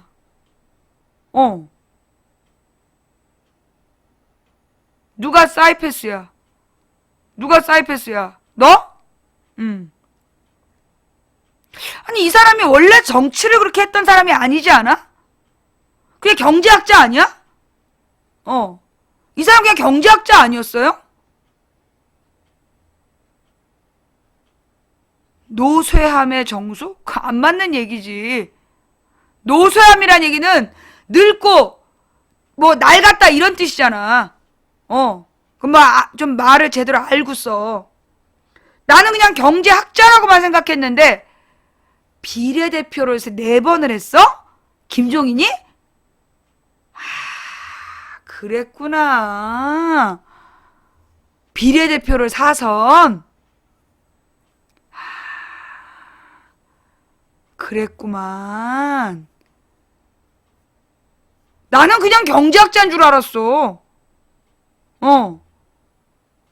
하여간 내가 이건 진짜 옛날에 2002년에 이 노무현 이제 더 이상 안 되겠다. 노무현 정말 외통수다. 이제 노무현이 죽겠구나. 근데 다음날 살아나고 그러더라고. 내가 노무현 2002년에 그 당황스러움이 뭐였냐면, 노무현이 이렇게 모든 종편이, 그러니까 그 당시 조중동이었지. 모든 언론이 이렇게 쳐대면 이제 노무현은 죽을 수밖에 없다. 노무현은 정말 포기할 수밖에 없는 상황인가 보다. 그런데 다음날 바뀌어 있는 거야. 다음날 확 판이 바뀌어 있는 거야. 그래서 내가 노무현을 인정하는 거예요. 노무현이란 사람은 우리 일반적 정치인의 수준이 아니야. 그래서 노무현의 수는 정말 쟤네들이 읽을 수 없는 수야. 지금 뭐 종편이나 이런 애들이 이 조중동이 노무현의 수를 읽을 수가 없었어. 난 그렇게 봐. 그런데 지금 이 김종인을 보면 그런 마음이야. 아니, 이런 수를? 진짜 의외네. 이 사람이 근데 4선 의원을 했고, 선대본부장도 해봤고, 지금 내가 볼 때 확실히 새누리당 종편은 당황하고 있어. 걔네들의 반응을 보면, 분명히 새누리당과 종편은 매우 당황하고 있어. 그치? 지금 이 판을 만드는 게 예측 불허야. 근데 예측 불허인데 그 예측 불허의 판이, 근데 내가 볼 때 이 사람 이게 개인의 능력일까 싶어. 나는 이게 김종인의 능력은 아니라고 봐. 김종인 개인의 능력으로 이렇게 되는 게 아니라고 봐요. 이런 수를 누군가 썼을 때 이건 이 사람은 지금 운때가 맞는 거야. 다른 말로 그러니까 뭐 우리나라의 전통신앙으로 얘기하면 운때가 맞는 거고, 내가 볼 땐 이건 하나님이 역사하시는 거야. 지금 김종인이 되게 뭔가 일을 딱 저지를 때 뭐지 싶어. 대부분 뭐지? 그런데 그 뭐지라는 게 조금 있으면 반나절쯤 지나면 홀가닥 뒤집어 놓는 거야. 홀다닥 판을 뒤집어 놔. 그리고 다음 날이 되면 아, 결과적으로 이렇게 됐네? 난 그랬어요. 내가 이제까지 본 김종인의 모습은 처음에 뭐야 이거 뭐래? 그런 마음이 딱 들어. 근데 반나절을 지나면 돌아가는 게 이상해져. 돌아가는 게 전혀 되게 처음에는 아 이렇게 하면 위험하지 않나? 이렇게 하면 잘못하는 거 아니야? 그런 생각이 딱 들어. 근데 반나절이 지나면 막 쟤네들이 당황해가지고 난리가 나. 그리고 다음 날이 되면 이수는 결론적으로 이렇게 됐네? 난 지금 계속 그러고 있어. 하여간 그래서 지금 김종인이 야권 통합이라는 수를 던졌는데요. 지금 이제 우리 이 야권 지지자들 사이에는 어떤 말이 있느냐 하면 뭐 국민의당으로 간 의원들 돌아오는 거 싫어요. 그런 얘기 하시잖아요. 그죠? 근데 지금 그런 얘기 할 때가 아니야. 걔네들이 지금 온다고 해서 다 공천을 받는 것도 아니잖아. 그렇기 때문에 우리가 뭐 누가 돌아오는 거 싫어요. 그런 얘기 할 때가 아니야. 왜 김종인이 이런 수를 썼는가? 이걸 봐야 돼. 예. 왜 김종인이 야권 통합이라는 수를 던졌는가? 그걸 봐야 돼. 예.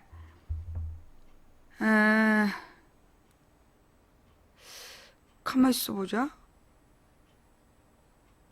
왜 다시 듣기가 안 돼? 지금 김현정 쇼에 김성환의 어제 행간? 예. 김성환의 어제 행간 들을 수 있나요?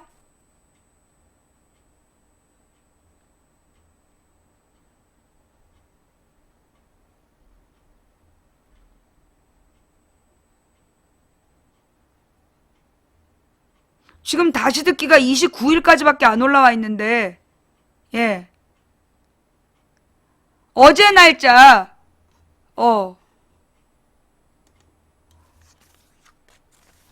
그 어제 날짜 김성환의 행간을 지금 좀 듣고 싶거든요. 그것 좀 어디서 찾아와 주실래요? 어제 날짜의 김성환의 행간.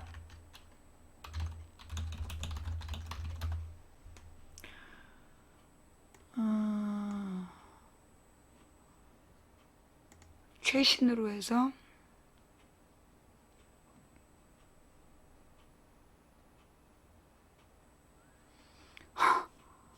최신인데 왜 1월 15일 거밖에 없어.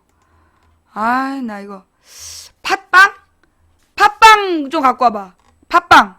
예.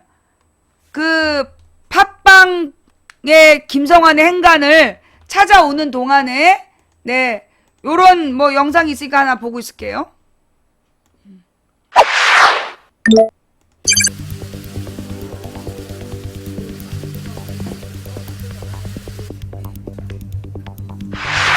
제가 며칠 전에 이제 앞으로 한 40일 정도밖에 남지 않은 총선을 앞두고 야권이 단합해야만이 우리가 총선을 승리를 이끌 수 있고 그래야만이 현재 진행되고 있는 정부의 모든 이 실책을 갖다가 시정할 수 있기 위해서 좀 야권이 단합된 모습을 보이자고 얘기를 했습니다.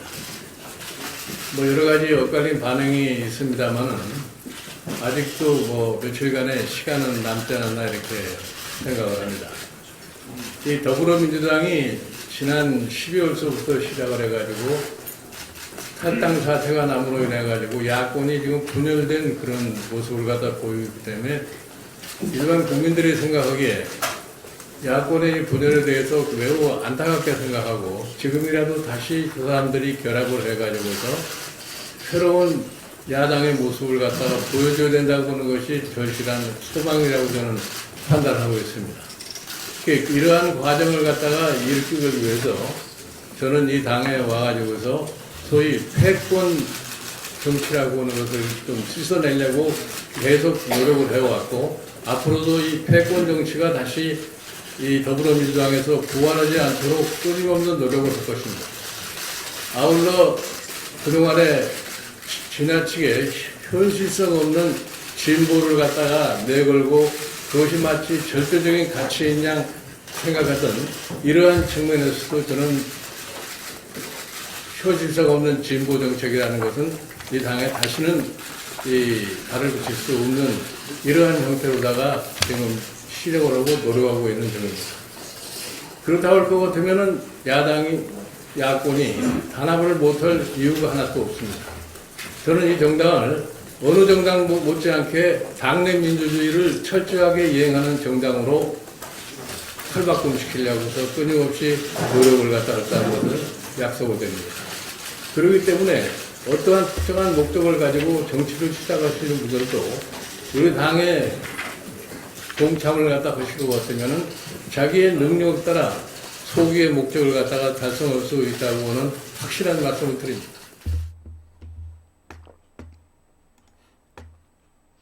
저렇게 얘기를 하니까 나는 뭐 그렇게 대단하게 생각 안 했단 말이야. 아니, 그러니까 박근혜한테 김종인이 갔을 때 경제민주화 이슈를 가지고 김종인이 박근혜한테 갔을 때 굉장히 사람들이 충격을 받더라고. 그럴 줄 몰랐다. 김종인을 잃은 게 큰 손해다. 문재인 측에서는. 이런 얘기를 해가지고 도대체 저 사람이 누군데 그런가 그랬거든요. 자, 일단 제가 여러분께 들려주고 싶은 이야기는 이거예요.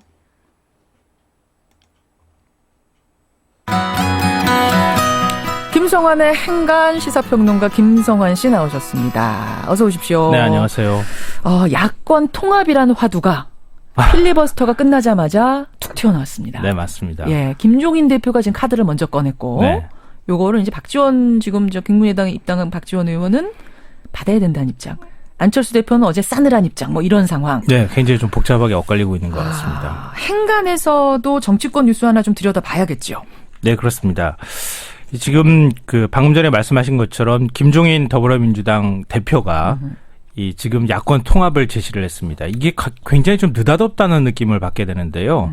이 필리버스터 전국에서 이 필리버스터가 다 끝나기도 전에 사실은 이 발표를 한 거거든요. 왜냐하면은 이종걸 원내대표가 어제 늦게까지 필리버스터를 했는데 이 제안은 오전에 나왔어요. 네, 김종인 맞아요. 대표 제안은. 네. 그러니까 장장 9일 동안 이어진 필리버스터가 끝나기도 전에 예. 지금 야권 통합 카드를 던진 겁니다. 맞습니다. 사실 어제 국회 본회의는 거의 100m 달리기 마지막 끝에 와 있는 그런 분위기였거든요. 예. 굉장히 숨가쁘게 돌아갔습니다. 테러방지법이나 북한 인권법, 선거구 획정 법안을 담은 공직자 선거법이나 이런 법안 한 80여 개 법안들이 거침없이 어제 통과가 됐거든요. 예. 이 회의가 차수 변경까지 하면서 자정을 넘겼고 오전 2시 17분에 끝났을 정도입니다. 예. 근데 그런 상황에서 불쑥 야권 통합 카드가 나왔으니까 굉장히 야권을 비롯해서 정치권 전체가 술렁일 수밖에 없었던 거죠.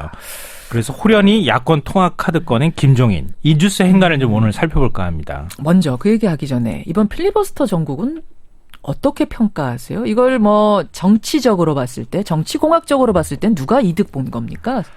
뭐 굳이 따지자면 둘 다 손해 본 거라고도 할 수 있는데요. 둘 다 손해. 이득만 따지면은 예. 내가 많은 걸 가졌다고도 볼 수 있지만 정반대편의 입장으로 생각을 해보면 또 많은 걸 잃었을 수도 있거든요. 야당은 선거구가 야당 때문에 늦게 책정됐다, 뭐 만들어졌다 이런 이제 덤터기를 또 쓰는 측면도 있고요. 한편 또 여당은 갈등 조정도 못하는 무능한 여당이다 이런 이미지를 또 얻게 되기도 했습니다. 예. 뭐 이거는 이해득실을 굳이 따지기보다는 서로 얼마큼 가져왔고 얼마큼 내줬는지를 좀 찬찬히 따져볼 필요가 있을 것 같습니다. 그래요. 자, 그런 와중에 아까 말씀하신 것처럼 김종인 대표가 더불어민주당 김종인 대표가 불쑥 꺼낸 야권 통합 카드. 어떤 행간이 숨어 있는 겁니까? 지금 국민의당이 굉장히 좀 복잡한 상황에 놓여 있습니다. 좀 당황하는 느낌을 받게 되는데요. 이 안철수 대표는 지금 이 시점에 그런 제안을 하는 의도가 의심스럽다. 집안 단속부터 하라. 이런 반응을 보이고 예. 천정배 대표는 진위를 파악해 보겠다. 김한길 상임부 선대위원장은 깊은 고민과 뜨거운 토론이 필요하다 이런 신중한 반응을 보였습니다. 그렇죠. 뭐 지금 방금 전에 인터뷰하신 것처럼 야권 통합파였던 박지원 의원이 국민의당으로 입당을 해서 또 하나의 변수가 생기기도 했고요. 예. 한마디로 뭐 국민의당 전체가 술렁거렸다 이렇게도 볼 수 있는데요. 제가 그러면은 이런 방금 전에 질문하신 행간 부분에 대해서 말씀드리기 전에 질문을 하나 좀 드리고 싶어요. 뭔가요? 김종인 대표의 야권 통합 카드를 안철수 대표가 덥석 받을 가능성이 있다고 보세요? 받을 거라고 보세요? 언젠가 받을지도 모르지만 지금 덥석 받진 않죠. 당연히 아니죠. 그렇죠. 지금 그렇게 대답하시는 분들이 10명 중 9명 이상일 겁니다. 네. 집이 싫어서 분가를 했는데 천신만고 끝에 새 가정도 꾸리고 새 집도 졌잖아요. 예. 그런데 다시 합치자 그러면 누가 들어가겠어요? 몇 달이나 됐다고. 그렇죠. 그러니까 과연 그런데 김종인 대표가 이걸 모르고 야권 통합론을 툭 꺼냈을까 하는 부분. 여기부터 중요해. 여기에 이제 행간이 숨어 있는데요. 그럴 리가 없다는 건데요. 이 바로 야권 통합론을 이 시국에 꺼내든 세 가지 이유. 이게 오늘의 행간이 될 것 같습니다. 왜 이 시국에 꺼내들었는가? 안철수 대표가 덥석 물지 않을 거란 걸 알면서도 네. 첫째는 뭡니까? 첫 번째 행간은 장자권 확보. 야권 맏형의 권리를 확보하겠다. 이런 뜻입니다. 무슨 말씀이세요? 이게 이 중요해. 더민주 입장에서는 안철수 대표가 통합제의를 거부한다 해도 별로 손해볼 게 없습니다. 왜냐하면 더민주가 통합론을 제시하는 그 순간 예. 야권의 야당의 간판이다. 우리가 맏형이다. 이런 장자다라는 걸 선언하는 거랑 다름이 없거든요. 말하자면 통 크게 네. 우리가 다시 통합하자라고 악수를 건넬 수 있는 장자다. 예, 맞습니다. 그런 의미죠. 그동안에 국민의당과 좀 야권 전체 어떤 지지를 놓고 경쟁하는 관계였잖아요. 서로 다툼을 하는 관계에서 그 다툼의 관계가 아니라 네. 우리는 이제 훨씬 큰 형이다. 우린 맏형이기 때문에 당신을 품을 수 있는 존재다. 이걸 이제 과시하는 효과가 나타날 수 있다는 그렇군요. 거죠. 그렇군요. 그러니까 주도권을 갖게 된다는 얘기예요. 예. 지금 저 중계방에 칼바도스다님 어렵네요 그러셨는데 이해가 되세요? 지금 야권 연대를 던짐으로 인해서 그동안에 이제 언론이 만들어낸 뭐 국민의당하고 더불어민주당이 뭐 박빙의 차이라는 둥 뭐 이렇게 둘이 경쟁한다라는 식의 그런 주장이 아니다. 지금 확실히 더불어민주당이 우위에 서 있다. 그 얘기를 하는 거라고요. 예. 이해되셔요? 계속. 물론 뭐 통합하면 더 좋을 수도 있겠지만. 예. 네. 두 번째 이유는 뭐죠? 두 번째는 프레임 전환입니다. 프레임 전환이요. 예. 어제가 어떤 날입니까? 필리버스터 중단한다고 해서 아주 난리가 났던 날이잖아요. 그렇죠. 의원들이 막 반발을 해서 사실 이게 김종인 대표가 취임한 이후에 처음 있는 일일 것 같은데 예. 대표의 리더십이 도마 위에 오르는 그런 일까지 벌어졌습니다. 의원총회에서 3시간 경론이 벌어지고 뭐 네. 결론은 김종인 대표 뜻대로 필리버스터가 중단됐습니다만 어제 은수미 의원 저 인터뷰했거든요. 밤새 한숨도 못 잤다. 눈물이 터져서 네, 이렇게 맞습니다. 얘기할 정도로. 예, 그런데 그런 상황에서 이 필리버스터 전국에서 벗어나는 가장 좋은 방법이 뭐였을까? 김 대표 입장에서 화제를 바꾸는 거. 겁니다. 네. 새로운 프레임을 제시하는 겁니다. 김종인 대표가 야권 통합 제안을 툭 던지고 나니까 예. 필리버스터 얘기가 쑥 들어가 버렸어요. 그러네요. 그리고 당장 보니까 오늘 아침부터 그렇잖아요. 화두가 정치권의 화두가 야권 통합으로 확 바뀌어 버렸어요. 네, 맞습니다. 어허. 바로 그런 화제를 전환하는 효과를 노렸을 것이다. 뭐 이겁니다. 예, 그러네요. 듣고 보니 그러네요. 세 번째 이유도 있습니까? 세 번째인가는 부르짖으면 부르짖을수록 더불어민주당이 유리한 카드다. 이겁니다. 그거는 앞에 말들하고 좀 통하는 면이 있는 것 같기도 하고요. 네, 맞습니다. 야권 통합 카드가 유권자 사이에서 공감을 얻으면 얻을수록 예, 예. 국민의당 입지는 계속 좁아질 수밖에 없습니다. 흔들릴 수밖에 없습니다. 설명을 좀 해주셔야겠어요. 그러니까 안철수 대표가 창당 준비할 때부터 야권 통합은 없다. 분명하게 선을 그은 이유가 뭘까? 여러 번 그 자리에 그래서 얘는 행간에서도 주는 제가 수야, 말씀드린 적이 있잖아요. 예, 예. 통합 얘기가 나오는 순간부터 언제는 통합될 당, 언젠가는 통합될 당이야. 아하. 그 당한테 왜 내가 지지를 내? 이런 생각을 하게 된다는 거죠, 유권자들이. 그 얘기가 나오는 자체가 국민의당 입지를 흔드는 얘기다. 예. 그러니까 안철수 대표 국민의당이 설 자리가 점점 좁아진다는 건데요. 그러네요. 벌써 수도권에서는 후보자 간 연대는 어쩔 수 없는 것 아니냐. 뭐 이런 공감대가 이루어지고 있지 않습니까? 그렇다고 해요. 그러니까 안철수 대표 입장에서는 과거에 철수 정치를 했던 트라우마가 계속 되살아날 수밖에 없는 그런 상황으로 내몰리게 되는 겁니다. 그래서 어제도 그런 안 된다라는 확고한 반응을 낼 수밖에 없었던 거고. 네, 그렇습니다. 예. 그러니까 김종인 대표의 고단수에 초선인 안철수 대표가 어떻게 대항할 것인가. 이게 정치적 게임에서는 김종인 대표를 상대하기가 굉장히 좀 어려운, 버거운 상대일 수 있거든요. 그러니까 좀 그래요. 앞으로 국민의당에서 어떻게 의견을 조율해 나갈지 이건 좀 봐야 되겠지만 예. 천정배, 김한길, 박지원 이 세 사람을 좀 주목해 볼 필요가 있을 것 같습니다. 박지원 의원이 지금 이제 들어갔잖아요. 들어가서 어떤 역할을 고단수 한 분이 더 들어갔거든요. 그러니까요. 예, 어떻게 진행될지 네. 지켜봐야겠네요. 김성환 씨 수고하셨습니다. 네, 고맙습니다. 행간이었습니다. 언론이 계속해서 국민의당을 띄워서 국민의당하고 더불어민주당이 동급인 것처럼 그런 구도를 만들어갔단 말이야. 그런데 김종인이 야권 통합을 던지면서 안철수는 자기의 틀 안에 갇혀버린 거야. 야권 통합은 없다라고 주장할 수밖에 없는 안철수. 그런데 그것 때문에 많은 사람들은 지금 분노하고 있었잖아. 야권에 희망이 없다라는 그 절망의 뿌리가 통합은 없다라는 그 말에서 시작이 된 거야. 그러면 안철수는 안철수의 그 말에 가두어 버림으로써 그러면서도 새로운 판을 짜서 희망을 주는 그런 판을 짠 거죠. 그러니까 이 수는 이 야권 통합은 뜬금없이 야권 통합. 내가 근데 그랬잖아. 뜬금없이 야권 통합인데 그 뜬금없이 야권 통합을 던진 게 이게 엄청난 수인 것 같다. 근데 이 김성환의 행간이 굉장히 정확하게 짚었다는 거야. 예. 지금 이제 정의당도 국민의당은 자중질환을 멈추고 야권 연대에 동참하라 뭐 이런 주장도 하고 그 다음에 이제 그 윤여준이라는 국민의당의 그 창당 협조자는 안철수가 김종인을 이길 수 없다 뭐 이런 지금 얘기도 하고 윤여준도 사실은 이제 이 정치판 고수거든. 오랜 경험들이 있기 때문에 윤여준은 지금 판을 보는 거야. 안철수 노련한 김종인에게 적수 못 된다. 야권 통합 우발적으로 내놓은 거 아니다. 공천파동 여당에게는 추택이고 실망이다 뭐 이런 얘기를 했다는 거 아니에요? 윤여준은 이제 양비론으로 가면서 지금 얘기를 하는 건데 어쨌거나 윤여준은 국민의당에 별 욕심은 없어. 내가 볼 때 국민의당에 욕심이 있는 건 딱 한 사람이야. 안철수. 안철수는 자기가 노력해갖고 처음으로 만든 거기 때문에 그 국민의당이라는 존재에 대한 굉장히 애착이 있어. 그런데 국민의당 안에 있는 누구도 국민의당에 별 애착이 없어. 안 그래요? 국민의당에 있는 모든 사람들은 더불어민주당에서 공천 못 받을까봐 간 사람들이기 때문에 아무도 국민의당에 대한 애착이 없어. 그리고 거기 뭐 천정배나 정동영이나 뭐 이런 사람들이 안철수 꼬봉하려고 갔겠어? 그가는 태생부터가 국민의당은 그 한계가 분명히 있었는데 안철수는 이 국민의당이라는 이 껍데기를 들고 지금 시대의 흐름에 시대의 시류를 제대로 못 읽고 있는 상황이다. 자, 하여튼 한 치 앞을 내다볼 수 없는데 근데 여러분 요즘에 중요한 건 정치가 너무 재밌지 않아요?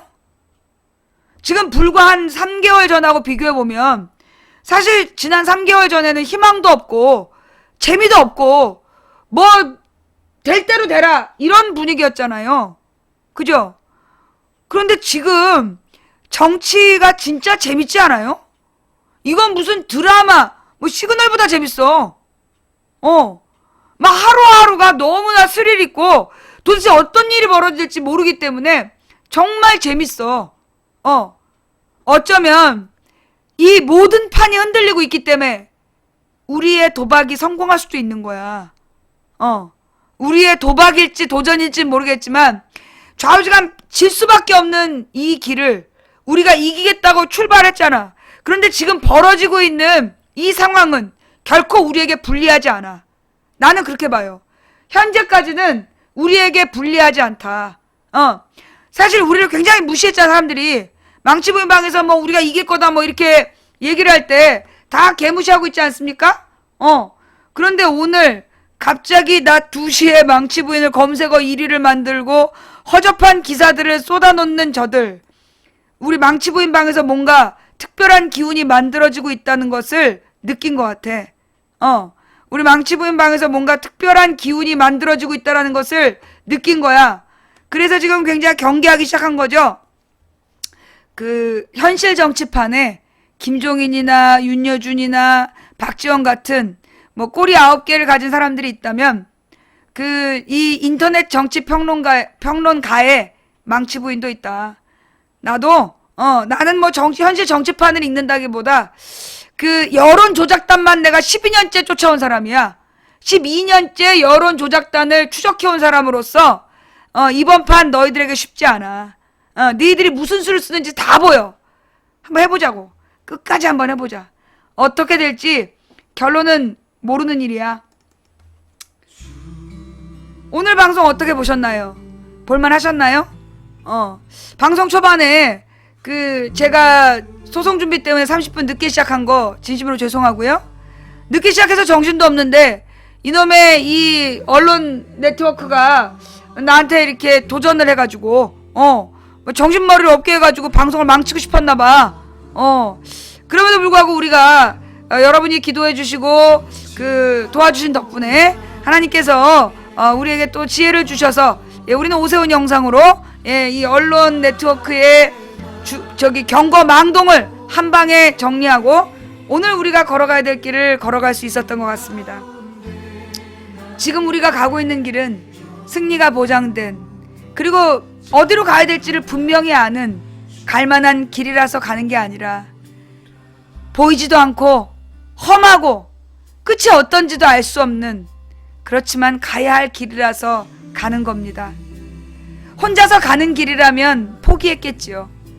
혼자서 꾸는 꿈은 꿈일 뿐이지만 백인이 꾸고 만인이 꾸면 현실이 된다니까.